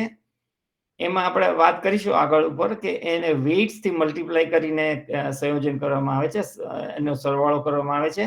અને પછી આપણે એક એક્ટિવેશન ફંક્શન, આ એક બહુ સુંદર વસ્તુ આપી છે કે જે એક્ટિવેશન ફંક્શન છે એના દ્વારા આપણે આઉટપુટ મેળવીએ છીએ અને પછી એ આઉટપુટ બીજા ન્યુરોનમાં જઈ શકે છે. તો આ જે હોપફિલ્ડ અને હિન્ટનને જે પાયાની શોધ કરી, એમાં હિન્ટનની વાત કરીએ તો એણે બેક પ્રોપોગેશન એલ્ગોરિધમ, આ જે એલ્ગોરિધમ જે છે એને સુંદર મજાની રજૂઆત કરી છે. એ બેક પ્રોપોગેશન એલ્ગોરિધમને લીધે જ ન્યુરલ નેટવર્ક આટલું બધું સફળ બની શક્યું છે, કારણ કે એને લીધે લર્નિંગ ન્યુરલ નેટવર્કને ટ્રેનિંગ કેવી રીતે આપી શકાય એની વાત આવશે. અને આની તો આપણે ખૂબ જ આગળ સરસ મજાની વાત કરવાના છીએ. એટલે ન્યુરલ નેટવર્કમાં ઉદ્ભવતી જે એરર હોય એને ક્રમશઃ આપણે ધીમે ધીમે ઓછી કરતા કરતા સાવ શૂન્ય બની જાય એટલી કરી નાખીએ. એ આખી વિચાર જે છે એ બેક પ્રોપોગેશનનો છે. એ ખૂબ જ આ એક જેને કહેવાય ને કે માસ્ટર સ્ટ્રોક જેને કહીએ આપણે, એ પ્રકારની આ સરસ મજાની વાત એમાં એને મૂકી છે. એને લીધે જ આ ટ્રેનિંગ કે જે આપણે ન્યુરલ નેટવર્કના કરી આપીએ છીએ એ પોસિબલ બને છે. હવે આપણે આપણા બ્રેનની વાત વળી પાછી ચાલુ રાખીએ તો આપણા માનવમાં તો બરાબર છે, બ્રેન એટલું બધું સરસ કામ કરે છે, પણ પ્રાણીઓમાં પણ આપણને બ્રેનની અમુક ખાસિયતો એવી જોવા મળે છે કે જે માનવ કરતા પણ ચડિયાતી સાબિત થાય. દાખલા તરીકે હાથી છે, એને 10-20 વર્ષ પછી પણ એને પાણીના સ્ત્રોત કઈ બાજુ છે યાદ આવે છે, યાદ રાખી શકે છે. પછી એ એના પગથી એકચ્યુઅલી ધારો કે એકલું પડી ગયું હોય હાથી, તો એના પગથી એના અવાજથી એ પ્રોસેસ કરીને એના મગજથી એને ખબર પડે છે કે કઈ દિશામાં એના સાથીઓનું ઝુંડ ચાલી રહ્યું છે. It's really amazing feat actually. એવી રીતે ચામાચડિયું અને આ બધું આપણે જાણીએ છીએ આ બધાની વાતો, કે અંધારામાં પણ એ સાઉન્ડ વેવ્સને લીધે પ્રેઝની ઉપર એટેક કરી શકે છે. આ પ્રેરી નામનું એનિમલ જે છે એ એકબીજાની સાથે એવી રીતે વાત કરી શકે છે કે શિકાર એનો જે હોય એનું કદ, આકાર, ઝડપ એ બધાનું આબેહૂબ વર્ણન એકબીજા ઉપર સાથે કરી શકે છે. નોટ ઓનલી ધેટ, એને પકડવા આવનાર કોઈ શિકારી હોય, માણસ હોય, તો એને કેવા કપડાં પહેર્યા છે એની પણ વાત એકબીજાની વચ્ચે કરી શકે છે. કે લાલ કલરનો ટી શર્ટ પહેરેલો માણસ આવે છે કે ભૂરો શર્ટ પહેરેલું છે, બોલો આટલું બધું એમેઝિંગ આ લોકો અંદર વાત કરી શકે છે. આ બધી મગજની ખાસિયતો છે. ડ્રેગન ફ્લાયની અંદર 30,000 લેન્સ સુધીની સંયુક્ત આંખ, એટલે એમેઝિંગ, રિયલી વન્ડરફુલ. પછી આ આર્કટિક ટર્ન જે છે એ આર્કટિક સર્કલ થી લઈને એન્ટાર્કટિક સુધી 71,000 કિલોમીટરનું અંતર એવરી યર કાપે છે, અને બધા રૂટ એને યાદ રહે છે. ઓક્ટોપસને વાત કરીએ તો એને 8 જે પગ હોય એ દરેક પગને એક અલગ મગજ હોય છે. Every leg has got independent brain. એટલે આ ઓફકોર્સ આ બધાની કરતા માણસ તો બધા કરતા ચડી જાય છે. અને આ માનવ મગજમાં 10⁻11 ન્યુરોન્સ અને એના એકબીજાના કનેક્શન્સ તો 10⁻15 ન્યુરોન્સ કનેક્શન્સ હોય છે, જેને લીધે આપણે આટલું બધું સરસ વિચાર કરી શકીએ છીએ. વિચાર શક્તિ, આપણી લોજિકલ રિઝનિંગની શક્તિ, એ બધું આપણને, અને આ બધું વિચાર, યાદશક્તિ, લાગણી, સ્પર્શ, હલનચલન, મોટર કુશળતા, દ્રષ્ટિ, શ્વાસ, તાપમાન, ભૂખ, આ બધાની ઉપર નિયંત્રણ કોણ કરે છે? તો આપણું મગજ કરે છે. એટલે હવે આપણે જોઈએ તો માણસ અને કમ્પ્યુટર એની વચ્ચે ખૂબ જ જેને કહેવાય ને કે અલગ અલગ ખાસિયત છે. જેમાં આ ખૂબ જ સરસ છે એમાં આપણે વીક છીએ, જેમાં આપણે ખૂબ સરસ છીએ એમાં કમ્પ્યુટર વીક છે, એવું દેખાય છે. દાખલા તરીકે સ્પીડ છે કમ્પ્યુટરની ખૂબ જ ફાસ્ટ, આપણી એકદમ સ્લો. એક્યુરસી ખૂબ જ સારી, વર્ષોના વર્ષો સુધી કામ કરે, કાંઈ ભૂલ ન કરે, આપણી એકદમ પુઅર. મેમરી તો કે હ્યુજ અને બટ ઓફકોર્સ સ્કેટર્ડ, અને આપણી જે છે એ કન્ટેક્સ્ટ બેઝ અને એસોસિએટિવ મેમરી. વિઝનમાં તમે વિચાર કરો તો આપણે એક્સલન્ટ. આનું ઉદાહરણ તમને આપું કે આપણે એક રૂમમાં ધારો કે કોઈ લેક્ચર ચાલતું હોય અને આપણે બારીમાંથી ફક્ત 1 સેકન્ડ માટે જ જોઈએ, ઓનલી 1 સેકન્ડ આપણે જોઈએ તો આપણને બધી ખબર પડી જાય કે એમાં કેટલા વિદ્યાર્થીઓ આશરે બેઠા, 40-50 જેટલા બેઠા છે. બધા એક બાજુ જુએ છે, પ્રોફેસર જે સામેની બાજુ જુએ છે, ત્યાં એક બ્લેકબોર્ડ હતું, ઉપર લગભગ 3-4 જેટલા ટ્યુબલાઇટ હતી, એમાં 3 બારી ખુલ્લી હતી, 2 બારી બંધ હતી. આ બધું આપણે 1 સેકન્ડમાં તરત જાણી શકીએ છીએ, જ્યારે કમ્પ્યુટરની વિઝન એકદમ પુઅર છે અને એને આપણે શીખવાડવું પડે છે.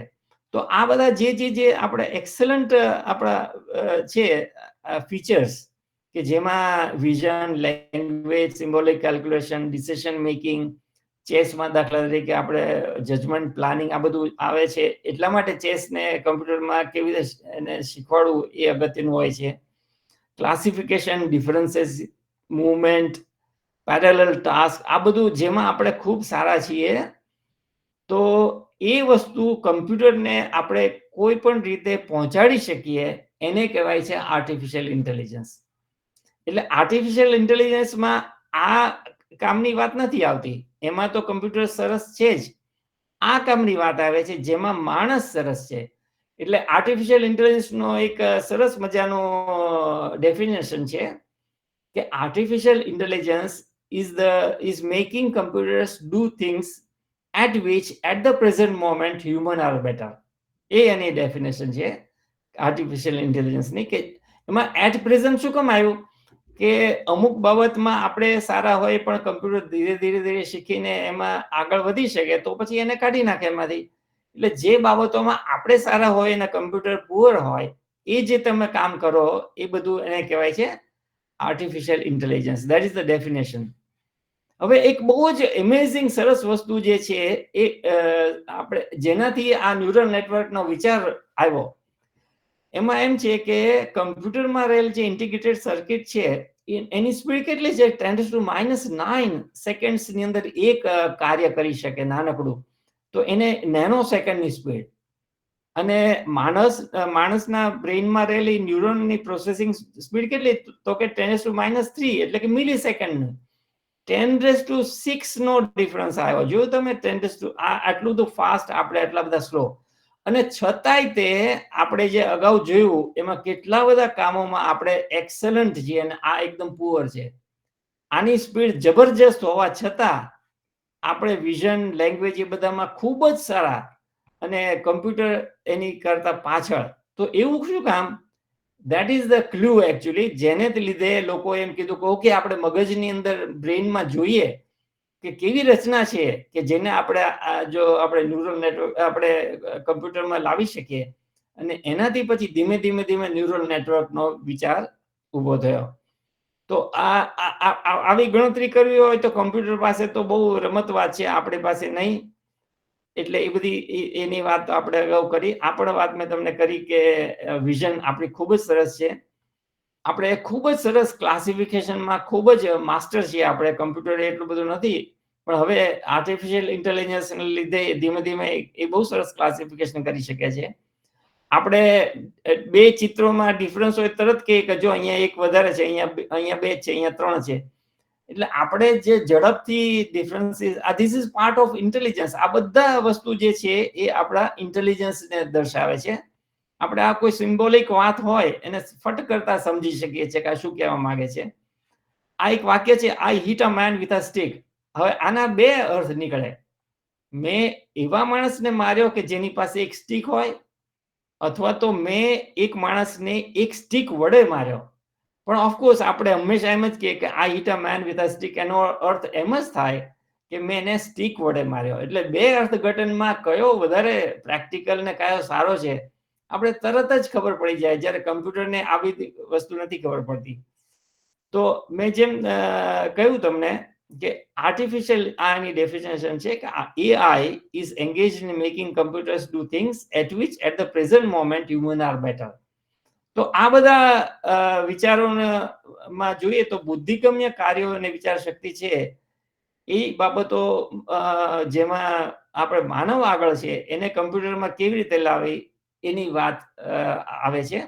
આ જે મેં અગાઉ વાત કરી એમાં આ ચિત્ર હું તમને ધારો કે 1 મિનિટ માટે બતાવું અને કહું કે આ બધા શબ્દો યાદ રાખો, તો આને હું પછી બંધ કરી દેવાનું અને પછી એમ કહેવાનું કે ઓકે કયા તમે શબ્દો યાદ રાખ્યા?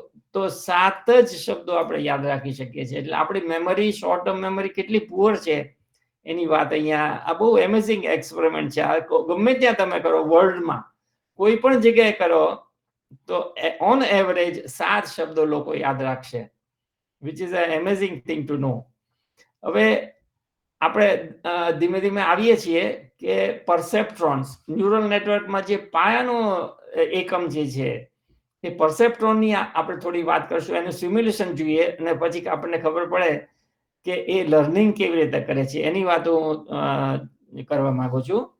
તો આ જે છે ન્યુરોન, એને આપણે બુદ્ધિમાં કેવી, મગજમાં કેવી રીતે બધું કામ થાય છે, તો એનો એકમ આપણે લીધો બાયોલોજિકલ ન્યુરોન, એને પરસેપ્ટ્રોનમાં આપણે રજૂ કર્યો કમ્પ્યુટરમાં. તો એના ઇનપુટ્સ X1, X2 આ બધા ડેન્ડ્રાઇટ્સના જે ફોર્મ હતા એ આપણે લીધા અને એમાં વેઇટ્સ, કારણ કે એનું કનેક્શન અમુક સ્ટ્રોંગ હોય અમુક વીક હોય, તો આ વેઇટ્સ લીધા એ બેનો ગુણાકાર કરીને સમેશન કર્યું, એ અહીંયા મળ્યું, અને પછી એક એક્ટિવેશન ફંક્શન દ્વારા આપણને આઉટપુટ મળ્યું. તો આ એની સિમ્પલમાં સિમ્પલ મેથેમેટિકલ મોડેલ જે છે. પણ અગત્યની વાત હું કહી દઉં તમને કે બે વચ્ચે સામ્યતા તો છે જ તે, કે ન્યુક્લિયસમાં સરવાળો થાય છે અને એક્ટિવેશન ફંક્શન આવે છે, ડેન્ડ્રાઇટમાં ઇનપુટ સિગ્નલ આવે છે, એક્સોનમાં આઉટપુટ સિગ્નલ જાય છે. પણ બંને વચ્ચે ફેર છે. ફેર શું છે કે ન્યુક્લિયસમાં આખરે શું પ્રોસેસિંગ થાય છે હજી કોઈને ખબર જ નથી. એકચ્યુઅલી આમાં શું પ્રોસેસિંગ થાય છે નો વન નોઝ. એટલે ઇટ્સ અ મિસ્ટ્રી એકચ્યુઅલી. ડેન્ડ્રાઇટની સંખ્યામાં વધારો ઘટાડો થતો રહે છે. આપણે ન્યુરલ નેટવર્કમાં એવું નથી. એક્સોન છે એ ઘણા બધા ન્યુરોનની સાથે જોડાય છે, એ પણ આપણે જોવા નથી મળતું. પછી ન્યુરોનમાં ફક્ત ફોરવર્ડ પાસ જ કરવામાં આવે છે. આ તો this is really amazing actually. જ્યારે આપણે અહીંયા બેક પ્રોપેગેશન કરીને બેકવર્ડ લાવવું પડે છે, ત્યારે જ આપણને લર્નિંગ અને ટ્રેનિંગ બંને છે એ શક્ય બને છે. તો આ કુદરતે કેવી રીતે આપણને ફક્ત ફોરવર્ડ પાસને લીધે જ બધું શીખવાડે છે, એ તો હજી કોઈને સમજણ નથી પડી બાબતમાં. અને વેઇટ એડજસ્ટમેન્ટ જે છે આનું, ધેટ ઇઝ કોલ્ડ લર્નિંગ. આ તમે આને એક સૂત્ર તરીકે મગજમાં ફિટ કરી દેવું જોઈએ કે વેઇટ એડજસ્ટમેન્ટ બધા જે છે, that is called learning actually. Weight adjustment કેવી રીતે કરવું, અને એને માટે બેક પ્રોપેગેશન વપરાય છે. હવે આપણે જોઈએ તો આ ન્યુરલ નેટવર્કનું આ મોડેલ આપણે બનાવ્યું, તો એમાં તમે કહેશો કે આમાં કેમ બે જ લીધા, ન્યુરોન કેમ વધારે ન લીધા? તો આપેલ પ્રોબ્લેમ પ્રમાણે આપણે ન્યુરોનની સંખ્યા નક્કી કરીએ છીએ. તો શરૂઆતમાં આ 3 ગેટ્સ છે ને, જે એન્ડ ગેટ, ઓર ગેટ અને એક્સઓર ગેટ, લોજિકલ ગેટ્સ, એની ઉપર ઘણું બધું કામ થયું. અને આ જે એક્સઓર ગેટ છે actually happen to be killing problem actually. એ પ્રોબ્લેમ મેં એની પર રેડ સર્કલ એટલા માટે કર્યું છે કે એને લીધે 10 વર્ષ ન્યુરલ નેટવર્કની પ્રગતિ રૂંધાઈ ગઈ હતી. તમને જાણીને નવાઈ લાગશે કે આ એક્સઓર ગેટને લીધે. કારણ કે ન્યુરલ નેટવર્ક જે પરસેપ્ટ્રોન મોડેલ બનાવ્યું, તો એમાં એ આને માટે ચાલ્યું, સરસ ચાલ્યું એન્ડ ગેટ માટે, આને માટે ઓર ગેટ માટે બહુ સરસ ચાલ્યું, પણ આને માટે ફેલ ગયું. એ શું કામ ફેલ ગયો એની વાત તો હું તમને કરીશ. કારણ કે આની પાસે ફક્ત લિનિયર સેપરેબિલિટી છે. એ જે ફીચર સ્પેસ છે એમાં લિનિયર લાઈન દોરીને જ સેપરેટ કરી શકે છે. અને આને માટે એક્સઓર માટે તમારે નોન લિનિયર સેપરેશન જોઈએ તો જ પોસિબલ થાય છે. તો આ રોઝનબ્લેટ છે જેણે પરસેપ્ટ્રોન મોડેલ આપ્યું. આ એક્ટિવેશન ફંક્શન થોડા છે કે જે સાધારણ રીતે વપરાય છે.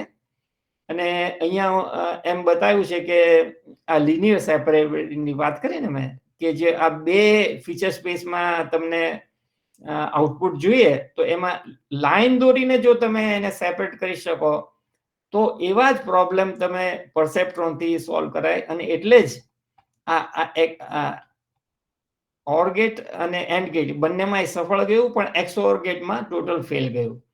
એ ફેલ ગયું એટલે 10 વર્ષ સુધી ન્યુરલ નેટવર્કની પ્રગતિ રૂંધાઈ ગઈ હતી. એટલે એની હવે સમરી બહુ ક્વિકલી જોઈ લઈએ આપણે, કારણ કે હવે આપણે સિમ્યુલેશન ઝડપથી જોવું છે એકચ્યુઅલી. તો એમાં લર્નિંગ જે છે એ ખાસ કરીને વેઇટ એડજસ્ટમેન્ટથી પોસિબલ થાય છે. અને અગત્યની વસ્તુ એ છે કે લિનિયર સેપરેશન હોય તો જ એ કામ કરે છે, બાકી કામ નથી કરતું. પણ of course you can go to multilayer perceptron અને તમે એમાં આગળ વધી શકો છો. ઓકે, તો હવે આપણે એક સિમ્યુલેશનનો પેલું જોઈએ આપણે. Let me find out where it is.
Okay, તો આ એકચ્યુઅલી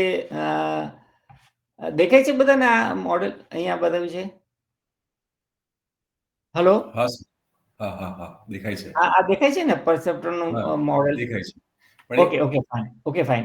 તો હવે આમાં તમે જુઓ કે આપણે એક નાનકડું એક્ઝામ્પલ લઈએ અને પરસેપ્ટ્રોન જો આમાં આ જે છે બધા ગ્રીન સર્કલ અને રેડ સર્કલ, સર એક લાઈન પીપીટી જે છે ને તમારી પાછળ છે, હા થોડુંક એને ફ્રન્ટ પર લાવવાની છે, એટલે અમુક વિન્ડો બંધ ઓછી મિનિમાઇઝ કરી દેવી પડશે કદાચ. પીપીટી એ હજી દેખાય છે? ના હજુ વિન્ડો પાછળ છે તમારી વિન્ડો, હજુ એને પાછળ નીચે મિનિમાઇઝ કરો ને. હવે દેખાય છે કે ના હજુ આ જે મિનિમાઇઝ કરીને પાછળ આવશે. હા હજુ આ બસ એને મિનિમાઇઝ કરી દો, જે પ્રેસ્ક્રિપ્શન ફક્ત નિયરલી છે ને એને મિનિમાઇઝ કરી. હા હવે દેખાય છે સર. હવે દેખાય છે? આ સિમ્યુલેશન દેખાય છે અહીંયા? સિમ્યુલેશન પ્લે કરો એટલે દેખાશે સર. દેખાય છે, દેખાય છે ને? હા ધવલભાઈ. હવે આમાં તમે જો લિનિયર સેપરેબિલિટી, હલો હા બોલો. કઈ નહીં. હા, લિનિયર સેપરેબિલિટી શક્ય છે. આ પરસેપ્ટ્રોન મોડેલ છે. આમાં કોઈ હિડન લેયર છે જ નહીં, ખાલી ઇનપુટ અને આઉટપુટ બે જ વસ્તુ. હવે એમાં આપણે નેક્સ્ટ લેવલ ઉપર જઈએ અને XOR ગેટની વાત કરીએ તો જો આ XOR ગેટમાં એમાં કેવું થાય કે આ 0 x ની વેલ્યુ 0 હોય, y ની વેલ્યુ 0 હોય ત્યારે 0 મળે, અને x ની વેલ્યુ 1 હોય, y ની વેલ્યુ 0 હોય, અથવા તો અધર વે રાઉન્ડ x ની વેલ્યુ 0 હોય, y ની વેલ્યુ 1 હોય ત્યારે 1 મળે. પણ x ની અને y ની બંનેની વેલ્યુ 1 હોય તો પણ 0 મળે. XOR એ પ્રકારનું છે ગેટ એકચ્યુઅલી. તો એને એકચ્યુઅલી તમે જો આ વચ્ચેનું હિડન લેયર કાઢી નાખો તો શક્ય જ નથી. આમાં એ શક્ય બનશે. આ જો એનિમેટ થાય છે અત્યારે, અહીંયા લર્નિંગ રેટ છે, લર્નિંગ રેટને તમે વધારે ઘટાડી શકો. એમાં એવું છે કે જેમ વધારે તમે લર્નિંગ રેટ કરો ને એમ કોર્સ મળે તમને એના સ્ટેપ્સ, અને જેમ લર્નિંગ રેટ ઓછો હોય એમ ફાઇનર સ્ટેપ્સ મળે, એડજસ્ટમેન્ટ કરી શકો વેઇટનું. તો આમાં તમે જુઓ છો કે જે આ બધા વેઇટ છે ને એની કિંમત બદલાય છે. જો આ બ્લુ છે, સોરી આ બ્લુ છે એ પોઝિટિવ છે, અને sorry simulations are not visible, please. Visible right now. It is not visible? No sir, you can play અહીંયા બિલકુલ તમને મેં પૂછ્યું હતું કે આ એનિમેશન દેખાય છે? એનિમેશન હજુ સિમ્યુલેશન દેખાતું નથી સર. એ બંધ ફરી પાછું કંઈક વિન્ડો વધારે ખુલ્લી છે, વિન્ડો મિનિમાઇઝ કરી નાખો. મિનિમાઇઝ કરો સર, આને મિનિમાઇઝ કરો. ફ્રન્ટમાં છે. ફ્રન્ટમાં છે. અને હવે એને પ્લે કરો સર. મોટું કરો, થઈ જશે.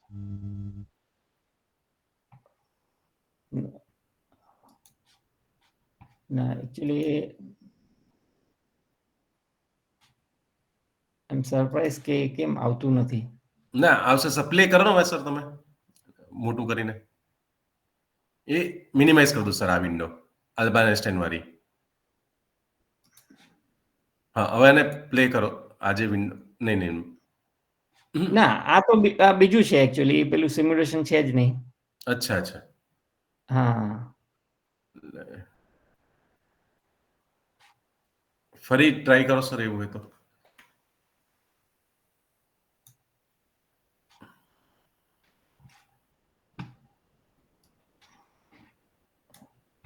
હા હવે દેખાય સર.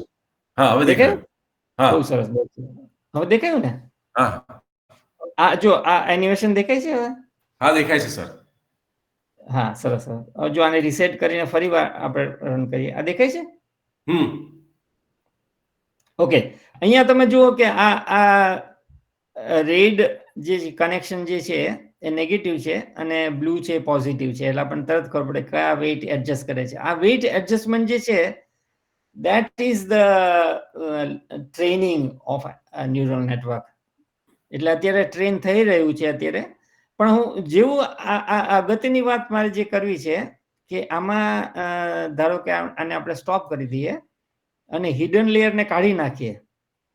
અત્યારે હિડન લેયર જે છે ને, હા મેં કાઢી નાખ્યું. જો હવે આ પરસેપ્ટ્રોન થયું, તો પરસેપ્ટ્રોનમાં આ રીતે 2 ગ્રીન ડોટ્સ અહીંયા છે અને 2 રેડ ડોટ્સ અહીંયા છે.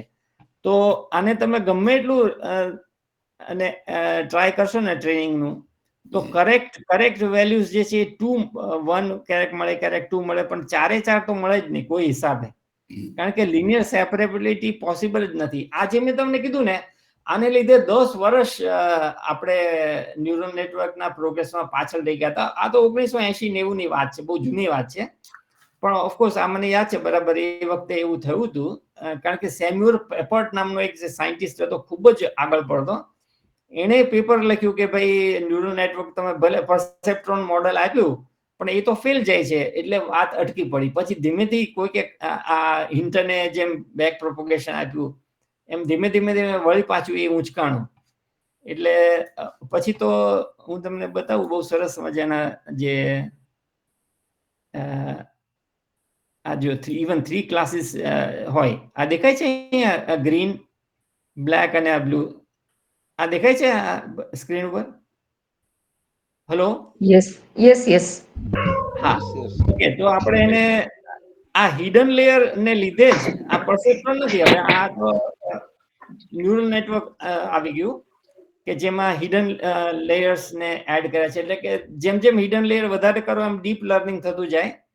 અને આપણે જોઈએ તો આમાં પણ એરર જે છે ઘણી બધી ઘટતી જાય છે. એટલે કે સરસ ને સરસ લર્નિંગ થતું જાય છે. આમાં લર્નિંગ રેટ નું વધારું અને ધારો કે મારે આને હજી વધારે સરસ કરવું છે. અત્યારે એરર 0.2 આવી છે, પણ મારે હજી એરર ને ઘટાડવી હોય તો હું શું કરું, એક વધારે લેયર બનાવી દઉં. પછી આ ફર્સ્ટ લેયર જે છે એમાં ન્યુરોનની સંખ્યા વધારી દઉં. હિડન લેયરમાં અત્યારે 2 જ છે, પછી મેં એને 3 કરી દીધા. હવે તમે જોશો કે આને હું રિસેટ કરીને એનિમેટ કરું તો એરર પહેલા કેટલી હતી, હવે આ જો ફાઇન આપણે કરીએ તો એને અત્યારે જો 0.01 થઈ ગયું છે, એકદમ સરસ થઈ ગયું.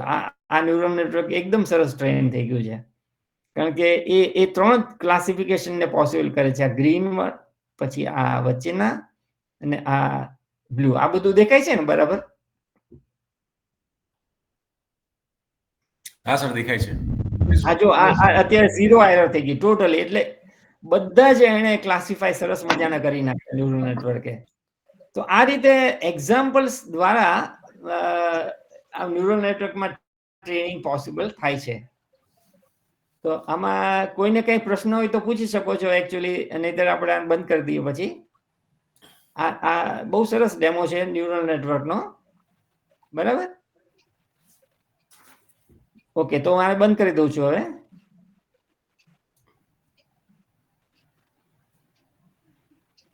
ઓકે, હવે આપણે નેક્સ્ટ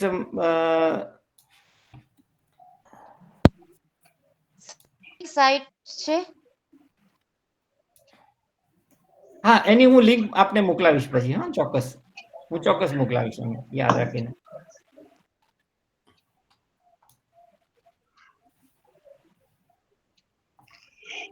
જો અમે વાત કરી હતી ને કે એન્ડ ગેટ અને ઓર ગેટ, એમાં લાઈન દ્વારા એને સેપરેટ કરી શકાય છે, બ્લેક અને વ્હાઇટ ડોટ્સ ને.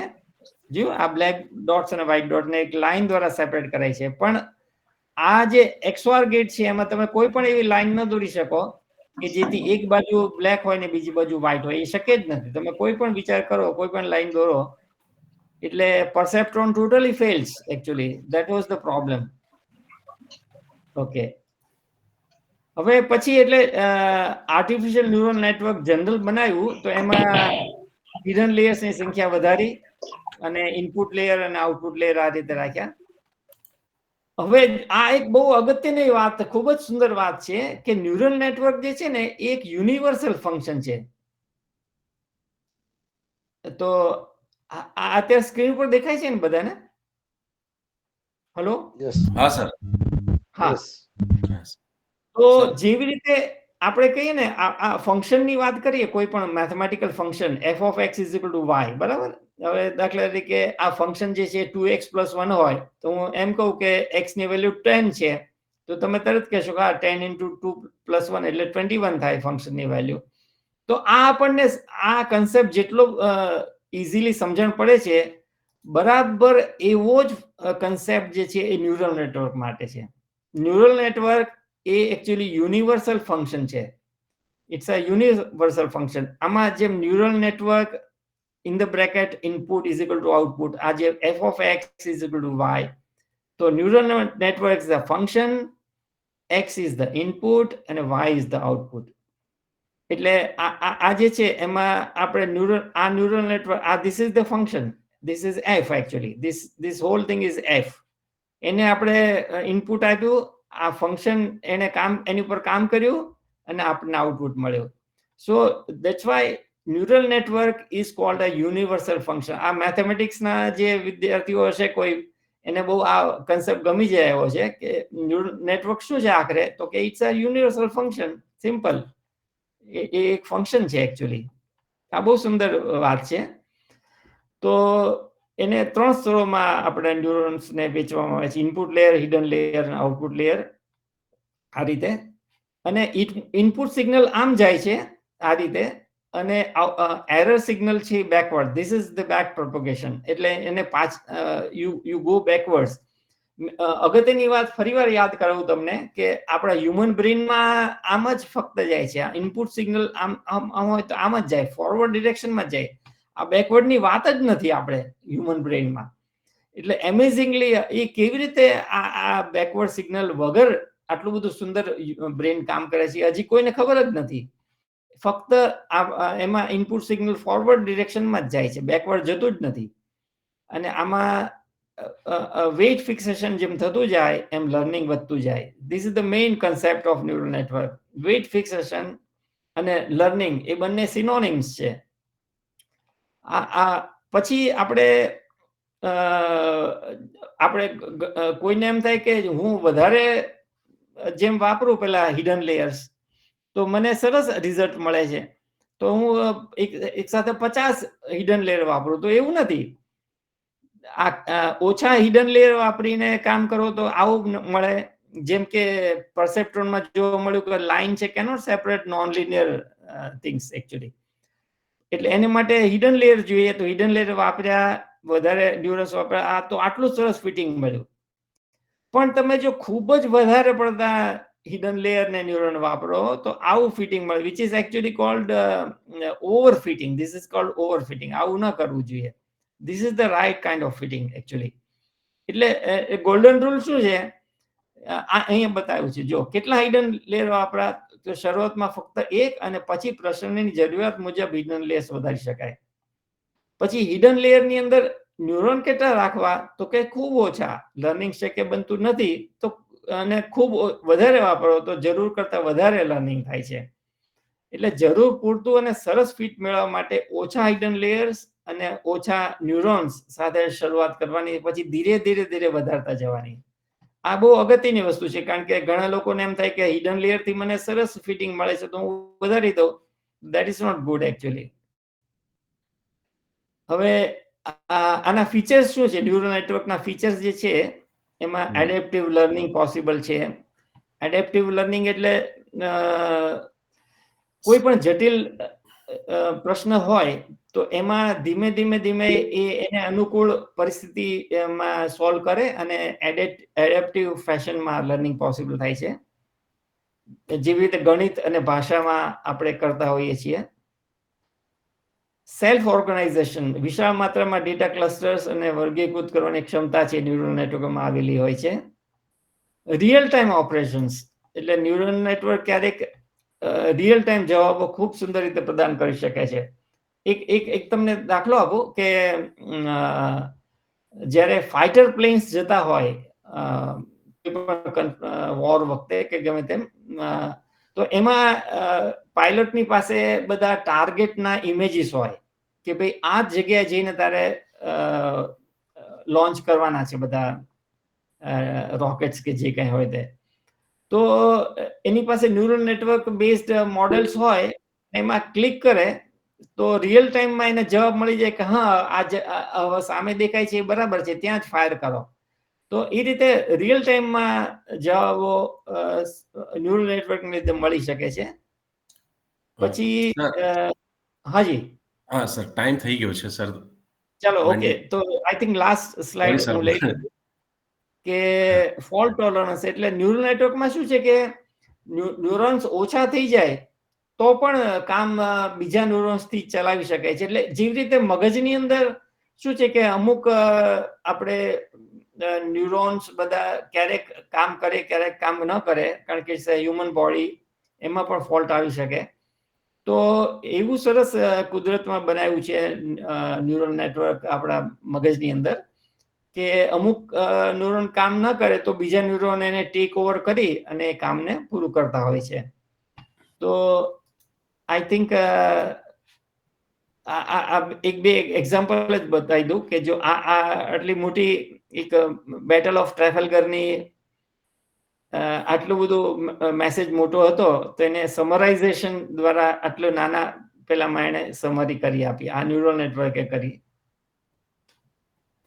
પછી એવી જ રીતે અમુક મ્યુઝિક છે એ તમારે જો ઇન્ટરેસ્ટ હોય જોવાનો તો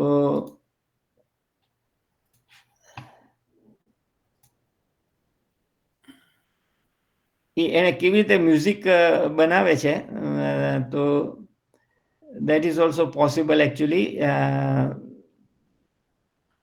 I think જો એક ખાલી બતાવી દઉં તમને. Okay sir. આ લાસ્ટ બતાવી દઉં. આ સંભળાય છે બરાબર? Yes yes. ઓકે, તો આને શોપે વેસ્ટર્ન ક્લાસિકલ મ્યુઝિકનો એક માસ્ટર કહેવાય છે, CHOPIN, શોપે. તો એની જે સ્ટાઇલ છે એનાથી ન્યુરલ નેટવર્કને ટ્રેન કર્યું હતું. તો અત્યારે જે સંભળાય છે ને મ્યુઝિક એ એને ન્યુરલ નેટવર્કે બનાવેલું છે.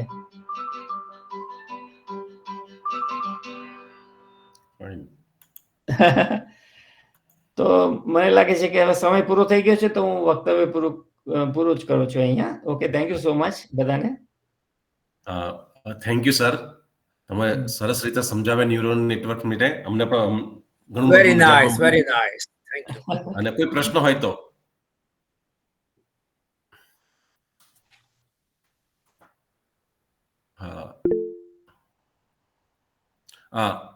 વિરમ જલ્દી ફટા. યસ, હર્ષભાઈ તમારો પર કઈ ક્વેશ્ચન હોય તો બોલો. હા, એક પ્રશ્ન છે સર. તમે કહ્યું એમ પરસેપ્ટ્રોનમાં નોન લિનિયર સેપરેબિલિટી ના મળે, એટલે એક્સનોર ગેટ ના થાય. પણ જો આપણે એક્ટિવેશન ફંક્શન જ નોન લિનિયર હોય તો સેપરેબલ થઈ શકે? આપણે એમાં હિડન લેયર જે છે ને પરસેપ્ટ્રોનની એનું મુખ્ય લક્ષણ જ એ છે કે લિનિયર સેપરેબિલિટી. એટલે તમે એને એક્ટિવેશન ફંક્શન તો ઘણા બધા હોય છે કે સ્ટેપ ફંક્શન, પછી RELU નામનું બહુ વપરાય છે સરસ મજાનું, સિગ્મોઇડ ફંક્શન છે.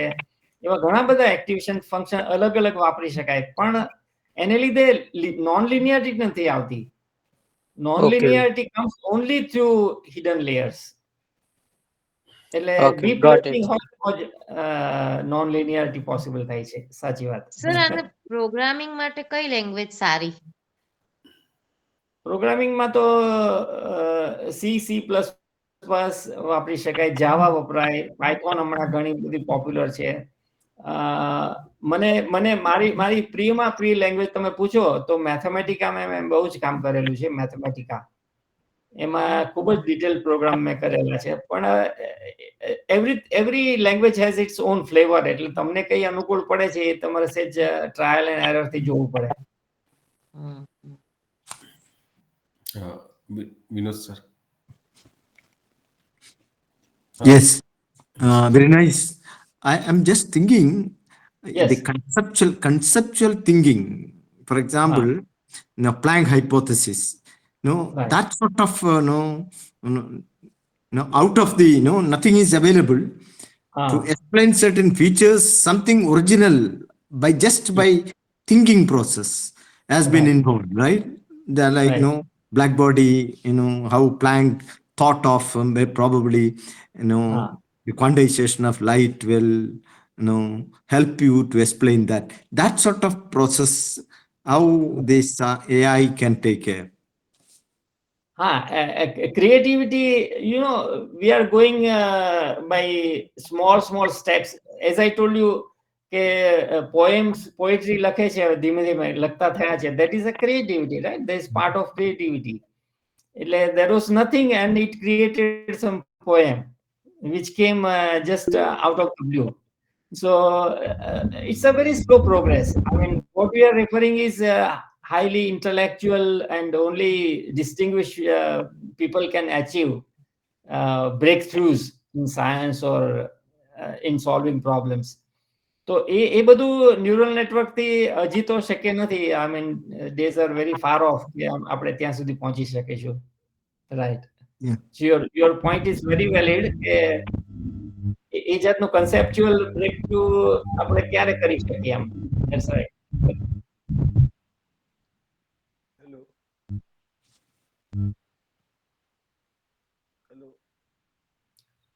હા સર, મારો ક્વેશ્ચન છે કે આપણે આને એજ્યુકેશનમાં કેવી રીતે યુઝ કરી શકીએ, એ માટે આપણે બધા આવો એક સેમિનાર થાય ફરીથી, જેમાં શિક્ષણમાં કેવી રીતે યુઝ થાય ચેટ જીપીટી, કે એનો શિક્ષકો કેવી રીતે લાભ ઉઠાવી શકે. કારણ કે અત્યારે શિક્ષકોમાં હજી કોમ્પ્યુટરનું એટલું બધું નોલેજ નથી. અલગ અલગ એજ ગ્રુપ પ્રમાણે વિચારીએ 25 થી લઈને 58 સુધીના, તો હજી એ લોકો શીખી રહ્યા છે અને ઘણા ઉપેક્ષા કરે છે કોમ્પ્યુટરની. તો એવા લોકો, આજની પેઢીને જે એવા શિક્ષકોની જરૂર છે જે ટેકનોલોજી સાથે કામ લઈ શકે, તો ચેટ જીપીટી ને આ બધું ભેગું કરીને બેસ્ટ આપણે કાઢી શકીએ અને વિદ્યાર્થીને આપી શકીએ, એવું કંઈક સેમિનાર થાય ભવિષ્યમાં આના ઉપર. હજી ઘણું બધું બાકી છે જાણવાનું શિક્ષકો માટે, મને એવું લાગે છે.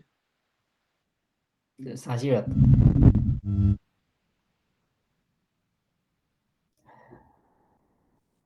પોસિબલ. અગર શિક્ષકો રસ વધારતા હોય, તો કોઈ ને કોઈ ટાઈમ પર either IAPT national level or at the regional level એક ટીચર્સ માટે સ્પેશિયલી યોજાવાય.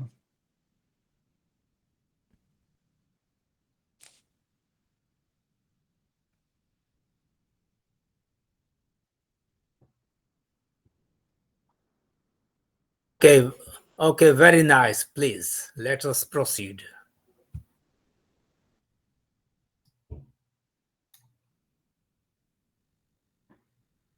હા, અવાજ નથી આવતો. સોરી. હા,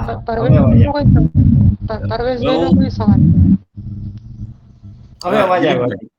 હાજી હાજી. ઓકે. હવે હું વિરેશભાઈને કહીશ, જે આઈએપીટી RC7 ની એક્ટિવિટી જે છે સ્પર્ધાનો સારાંશ અને ભવિષ્યની યોજનાઓ વિશે થોડુંક 5 મિનિટમાં આપણને જણાવશે અને ફરી આપણે કાર્યક્રમ અપરદર્શન વિધિ કરીને પૂર્ણ કરીશું. એટલે વિરેશભાઈને હું વિનંતી કરીશ. આભાર સાહેબ, મને આ તક આપવા બદલ. જસ્ટ ટૂંકમાં જ પતાવીએ આપણે. અને દિલીપ સરને વિનંતી કે તમારી જે સ્ક્રીન શેરિંગ છે તેને સ્ટોપ કરી દેશો તો ચાલશે હવે. હા, ચોક્કસ. ચોક્કસ. હા સાહેબ. ઓકે, તો જસ્ટ આપણે આઈએપીટી ની જે હવે પછી આપણે RC7 આપણે જે અત્યારે બધા કાર્યક્રમો અત્યારે કરીએ છીએ ગુજરાતમાં, એ બધા રિજિયોનલ કાઉન્સિલ 07 ના અંતર્ગત થાય છે. તો ભવિષ્યમાં પણ આપણે આઈએપીટી ની આવી બધી ઘણી બધી એક્ટિવિટીઓ ચાલુ રાખવા માંગીએ છીએ. અને એમાંની આપણા માટે ફ્લેગશિપ કહી શકાય એવી એક્ટિવિટી જે છે તે CPEX છે, competition for physics experiments. I am audible ને? સંભળાય છે? યસ. ઓકે. તો કોમ્પિટિશન ફોર ફિઝિક્સ એક્સપેરિમેન્ટ્સ એક એમાંની બહુ જ રસપ્રદ પ્રવૃત્તિ છે. અને લગભગ છેલ્લા 10 વર્ષથી આપણે એનું આયોજન કરીએ છીએ, એક કોરોનાના પીરિયડને બાદ કરતા. અને આ વર્ષે પણ આપણે એક્ટિવિટી ચાલુ જ રાખવાના છીએ. આ એક્ટિવિટીની વાત કરીએ તો આખું જે આપણું રિજનલ કાઉન્સિલ જે છે તેને 10 ક્લસ્ટરમાં વિભાજિત કરેલું છે. લગભગ દરેક ક્લસ્ટરમાં 2 થી 3 જિલ્લાઓને આવરી લીધેલા છે, અને દરેક ક્લસ્ટરમાં મિનિમમ 2 એવા કોઓર્ડિનેટરની પણ નિમણૂક થયેલી છે. અને આ કોઓર્ડિનેટરો એમની અંદર સંકલન કરીને પોતાની રીતે પહેલા ક્લસ્ટર લેવલની કોમ્પિટિશનનું આયોજન કરે છે. અને આ વખતે એની અનાઉન્સમેન્ટ થઈ ગયેલી છે કે ક્લસ્ટર લેવલની કોમ્પિટિશન ક્યારે કરવાની છે. અને આપણું પ્લાનિંગ એવું છે કે 15મી જાન્યુઆરી સુધીમાં દરેક ક્લસ્ટર પોતાની ક્લસ્ટર લેવલ કોમ્પિટિશન પૂરી કરે અને રિપોર્ટ સબમિટ કરી દે. તો ત્યાર પછી આપણે જાન્યુઆરી એન્ડ અથવા મોડામાં મોડું ફેબ્રુઆરીના ફર્સ્ટ વીકમાં 5 તારીખ સુધીમાં સ્ટેટ લેવલની ફાઇનલ એનું આયોજન વિચારી રહ્યા છે. અને પરમ દિવસે વાત થયા મુજબ સ્ટેટ લેવલની ફાઇનલ માટે જગ્યા પણ નક્કી થઈ ગઈ છે. અને આપણા જે ફિઝિક્સ કમ્યુનિટીમાંથી જ આવતા અને આઈએપીટીના એક સક્રિય સભ્ય એવા પોરિયા સાહેબ HNGUમાં અત્યારે વાઇસ ચાન્સેલર છે, અને તેમણે સંમતિ આપી દીધી છે કે તેઓ આ સ્ટેટ લેવલ ફાઇનલ માટે તૈયારી બતાવે છે. તો એમની સાથે અત્યારે ચર્ચા ચાલી રહી છે, તારીખને બધું નક્કી થઈ જશે. અને આ વખતે આપણે એક નવી પહેલ પણ કરવાના છીએ CPX સ્ટેટ લેવલ ફાઇનલ સાથે, કે જેવી રીતે રાષ્ટ્રીય કક્ષાએ દર વર્ષે વાર્ષિક અધિવેશન થાય છે આખા દેશમાં અલગ અલગ જગ્યાએ, તે જ પ્રમાણે આપણે આ વર્ષથી આપણે રિજનલ કાઉન્સિલના લેવલે પણ ગુજરાત રાજ્યમાં જે રિજનલ કાઉન્સિલને આવરી લેતા વિસ્તારમાં અલગ અલગ જગ્યાએ દર વર્ષે આપણું રિજનલ કાઉન્સિલ લેવલનું પણ અધિવેશન કરીશું. ઘણા રાજ્યોમાં પ્રથા છે જ, તો આપણે એનું પણ આયોજન કરવા જઈ રહ્યા છે. તો આ અધિવેશન અને CPX ફાઇનલ એ બંને એક સાથે એક જ દિવસે એક જ જગ્યાએ કરવામાં આવશે. જે કોમ્પિટિશન ઓફ ફિઝિક્સ એક્સપેરિમેન્ટ છે એનો એક બીજો ફાયદો છે કે એ એક તો આખા દેશમાં આઈએપીટી દ્વારા જે અલગ અલગ રિજનલ કાઉન્સિલ ચાલે છે એમાં આ એક જ આપણું રિજનલ કાઉન્સિલ 7 એવી છે કે જેમાં આ પ્રકારની પ્રવૃત્તિ થાય છે. અને આ પ્રવૃત્તિના વિજેતા જે હોય છે તેમને વધારાની એક બીજી તક મળે છે. એ હોય છે નેશનલ લેવલ પર થતી competition NCIEP, national competition for innovative experiments in physics, અને બીજી એક એક્ટિવિટી છે NCICP, national competition for innovation in computational physics. તો આ બંને એક્ટિવિટીમાં પાર્ટિસિપેટ કરવું હોય તો આપણા CPXમાં જે ક્લસ્ટર લેવલના કે સ્ટેટ લેવલના વિજેતાઓ છે તે એમાં ભાગ લઈ શકે છે અને નેશનલ લેવલ પર કોમ્પિટિશન કરીને ત્યાં આપણે ઇનામો જીતી શકે છે. જો તેમની જો એન્ટ્રી નેશનલ લેવલ પર સિલેક્ટ થાય છે તો જે સિલેક્ટેડ એન્ટ્રીઝ છે તેમને ત્યાં જે નેશનલ કન્વેન્શન વાર્ષિક અધિવેશન થાય તે જગ્યાએ પોતાની કૃતિ લઈને જવાનું હોય છે ને ત્યાં એમનું પ્રેઝન્ટેશન આપવાનું હોય છે. તો આ પ્રકારની આઈએપીટીની પ્રવૃત્તિઓ આપણે નિયમિત કરીએ છીએ. અને બીજી એક પ્રવૃત્તિ જે સૌ પ્રથમ આપણે સ્ટેટ લેવલ પર કરીએ છીએ અને પછી નેશનલ લેવલ પર થાય છે એ છે NCWP, national competition for essay writing in physics. તો એ પણ આપણે પહેલા સ્ટેટ લેવલ પર કરીએ છીએ અને સ્ટેટ લેવલમાં આપણે પોતે સ્ક્રુટિનાઇઝ કરીને એમાંથી અલગ અલગ કેટેગરીની એન્ટ્રીઓને નેશનલ લેવલમાં ફાઇનલ માટે મોકલીએ છીએ. તો આ આપણી બધી પ્રવૃત્તિઓ છે જેમાં આપણે RC7 પર્ટિક્યુલરલી ખૂબ જ સક્રિય છે અને આપણી કોઈક ને કોઈક એન્ટ્રી દર વર્ષે નેશનલ લેવલ પર આ બધી અલગ અલગ કેટેગરીમાં જતી જ હોય છે. CPXની જરાક વધારે ડિટેલમાં વાત કરી લઉં તો આપણા અત્યારે ઓનલાઈન મિટિંગમાં પણ ઘણા ટીચર્સ પણ છે અને અમુક વિદ્યાર્થીઓ પણ છે એવું મને ખ્યાલ આવે છે. તો આપણી જે CPX કોમ્પિટિશન છે તે બંને કેટેગરી માટે છે, વિદ્યાર્થીઓ માટે પણ છે અને ટીચર્સ માટે પણ છે. વિદ્યાર્થીઓ માટે આ વખતે થોડું એક્સપાન્શન પણ કરેલું છે કે સ્કૂલ લેવલના ધોરણ 9 થી 12ના વિદ્યાર્થીઓ માટે આ કોમ્પિટિશન ઓપન છે, એ લોકો કરી શકે છે. માત્ર જોવાનું એ જ છે કે આ જે કોમ્પિટિશન છે એમાં માત્ર પેલું ડેમો મોડલ નથી બતાવી શકતા, આપણે વર્કિંગ મોડલ બતાવવાનું હોય છે. એટલે એકચ્યુઅલ પ્રેક્ટિકલ કરવાનો હોય છે, રીડિંગ લેવાના હોય છે, એનું કેલ્ક્યુલેશન કરવાનું હોય, એરર મેઝરમેન્ટ, આ બધા નિયમો છે. એટલે થોડુંક વિજ્ઞાન મેળા કરતા આપણે જુદું કરીએ છીએ આ CPXમાં. બીજી કેટેગરી છે યુજી વિદ્યાર્થીઓ માટે, કોલેજમાં ભણતા વિદ્યાર્થીઓ માટે. ત્રીજી કેટેગરી છે પીજીના વિદ્યાર્થીઓ, જેની સાથે રિસર્ચ સ્કોલર પણ આવી જાય. અને ચોથી કેટેગરી છે ટીચર્સ માટે. તો આમાં જે કંઈ ટીચર્સ કે વિદ્યાર્થીઓ અત્યારે સાંભળી રહ્યા છે તેમને આમાં જરાક ગંભીરતાપૂર્વક વિચાર કરી અને ભાગ લે એવી મારી અપીલ છે. અને આવી કોમ્પિટિશન ભવિષ્યમાં કરતા જ રહીશું આપણે, અને RC7 નેશનલ લેવલ પર પોતાનો ડંકો વગાડશે જેવી મને આશા છે. થેન્ક યુ વેરી મચ કે મને આ પ્રોગ્રામમાં બોલવાની તક આપી. ઓર્ગેનાઇઝર્સનો ખૂબ ખૂબ આભાર. Thank you. Thank you sir. હવે સરસ રીતે વિરેશભાઈ આપણને RC7ની CPEX-ની વાત કરી છે, અને અમે આશા રાખીએ છીએ કે બધા પાર્ટિસિપેટ કરે, જેટલા શિક્ષકો છે એ લોકો.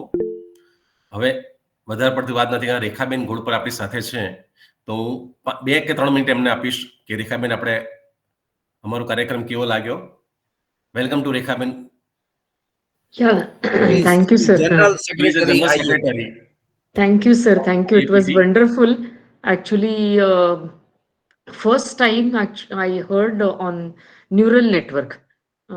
बहुत दिन से इच्छा थी कुछ पढ़े इसके बारे में, लेकिन this two people, one is that Arsh Chatoliya and Dr. Dilip Alpar, इन्होंने इतना अच्छी तरह से और सरलता से समझाया कि just even a lay person without knowing any technical details can understand this. Actually, it was very difficult for the other speakers to talk on something which is modern physics, which is 100-year-old in 20 minutes. It was a task. But our Joshipura ji, as in his very popular style, has given a glimpse of it in a very nice manner. And also Professor Pruthul Desai ji. I thank this both of them for covering it in a very short time, just 100 years of, the 100-year-old modern physics. Still, we call it, though it is 100-year-old, still we call it as modern physics. It is taught under the title of modern physics in colleges. And I think it was a complete flavor of first-year BSc syllabus. They both have given a wonderful job, Joshipura ji and Pruthul Desai ji. Arsh, I would like to hear him more actually in another session, which can be organized at national level in English, because he really has a lot of things, to say in very simple and lucid language. So I request RC7 to organize his talk for national level, so that even the more audience will understand this neural network. Because on our V in IAPT group, someone has asked, when this Nobel Prize was declared, that someone has to give a talk on this particular topic, which is on neural. I liked his analogy that akal ni nakal or magaj ni eat. How that neuron he considered as a magaj ni eat, the brick, and how that whole thing is constructed. That analogy was very, very simple and convincing. And Dr. Dilip ji, I think, has covered a lot. I think he has a lot of things which he काफी अभ्यासपूर्ण ये talk था, which I really enjoyed and I understood also. So thank you RC7 for doing this wonderful work in your language, native language, for the teachers, and you are reaching out to really the corners of the state, and therefore I congratulate all of you, and keep doing such a work. And I have another request which you all have talked to me during the Dharamshala convention, that please think of annual convention in 2026, because 2025 we are meeting at Goa, but you people have promised me that you would like to have a convention, annual convention of IAPT in Gujarat somewhere. Please do not forget that promise that you have given me. So I'm looking forward in hearing from you more about this particular convention. With that, I thank all the organizers, especially Professor Joshipura ji, for involving me in this particular series, third the episode of this thing. Thank you, everyone, and I wish a good luck to everyone for the further future activities of RC7. Thanks. Thank you, madam. Very nice to hear from you. But let us wait for the new executive to take over. Sir, And, if anybody is there, you are going to do it. Yeah, You all will be there always. What So, we want is that let that yes. come in the formal So, way. Yeah. So it's just hardly 3-4 days to new EC to take over, and Yeah. this new EC can have a We'll put forward this one. first item on their agenda as annual convention. Yeah. So That is why that was a reminder call. yeah, that's a precursor. It's a precursor. We are thinking of having it a state level convention. Yeah, definitely. Yeah, that is as So a that precursor. only, How it will go and how many of them will be coming up, showing interest. Accordingly, the national level will be planned. So definitely. this is just a trial. Thank you. Okay, physics wala. Okay. Once again, everyone. Okay so હવે સુંદર રીતે આપણા કાર્યક્રમ આપણે શરૂ કર્યા અને અંત સુધી પહોંચવા આવ્યા છે. હવે તો છેલ્લે જે આપણે વધે છે એ આભાર વિધિ વધે છે. તો આ પણ અત્યારે આજે તક મને છે એટલે હું આભાર વિધિ કરું છું ને કાર્યક્રમને સમાપન બાજુ લઈ જઈએ છીએ. તો આજના કાર્યક્રમમાં અહીંયા હાજર રહેલા દરેક શિક્ષક મિત્રોને જેમણે રસપૂર્વક ભાગ લીધો છે એ બધાનો સૌથી પહેલા આભાર માનું છું. તમારા માટે મેં આજે કાર્યક્રમ IAPT RC7 કરી રહ્યા છે. સાથે સાથે સર પીટી સાર્વજનિક કોલેજ ઓફ સાયન્સ અને યુનિવર્સ ઓફ USFમાં જે છે દિલીપભાઈ આપણે કરે છે એ સાથે સંયોજનપૂર્વક કાર્યને તમે જે સાથ આપ્યો અને તમારો સહકાર મળ્યો એ બધા શિક્ષક મિત્રોનો આભાર. સાથે સાથે હું આજના જે વક્તા જે છે પ્રથમ વક્તા પ્રોફેસર જોશીપુરા સર સાહેબનો ખૂબ ખૂબ આભાર માનું છું કે જેમણે આપણે સરસ રીતે 21મી સદીની શતાબ્દી અને અલવિદા 2024 કેવી રીતે ની સમજ આપી. સાથે પ્રોફેસર પૃથુલભાઈ દેસાઈ સાહેબનો પણ હું આભાર માનું છું જેમણે આપણને ડી બ્રોગલી હાઇપોથેસિસની હિસ્ટ્રી કઈ એના વિશે જણાવ્યું અને ડી હાઇપોથેસિસની હિસ્ટ્રીથી ઘણા શિક્ષકોને જે 12થમાં અને 11થમાં છે કામ લાગે છે, ખૂબ જ કામ લાગશે, જેનાથી એ લોકોને પ્રેરણા મળશે કે ડી હાઇપોથેસિસથી કેવી રીતે કામ કર્યું અને મેટર અને વેવ ને વિશે જે ચર્ચા કરી એની આપણને ખૂબ જ એ લોકોને આગળ કામ લાગશે. સાથે સાથે હું જે યંગર જે છે આપણા સૌથી એ હર્ષભાઈ ચોટાલિયા ભાઈનો ખૂબ ખૂબ આભાર માનું છું જેમણે અક્કલની નકલથી સરસ રીતે પ્રેઝન્ટેશન કરીને AI કેવી રીતે કામ કરે છે એની સમજ આપીને એ AI ને વધુ માહિતીગાર કરવા આપણે ડોક્ટર અને પ્રોફેસર દિલીપભાઈ અલ્પરા સરનો ખૂબ ખૂબ આભાર માને જેમણે સરસ રીતે પ્રેઝન્ટેશન કરીને એને ન્યુરોલોજી કેવી રીતે કામ કરે છે અને ભવિષ્યમાં શું એના ઉપયોગ થશે, સાથે સાથે કયા બેનિફિટ પણ આપણને બેનિફિટ મળશે અને એનો ડિઝાસ્ટર શું આવશે એના વિશે પણ આપણને માહિતી આપીને પ્રાણીઓ કેવી રીતે સમજે છે અને એ AI ને સમજવા માટેની ખૂબ સરસ પ્રેઝન્ટેશન દ્વારા એમણે માહિતી આપી.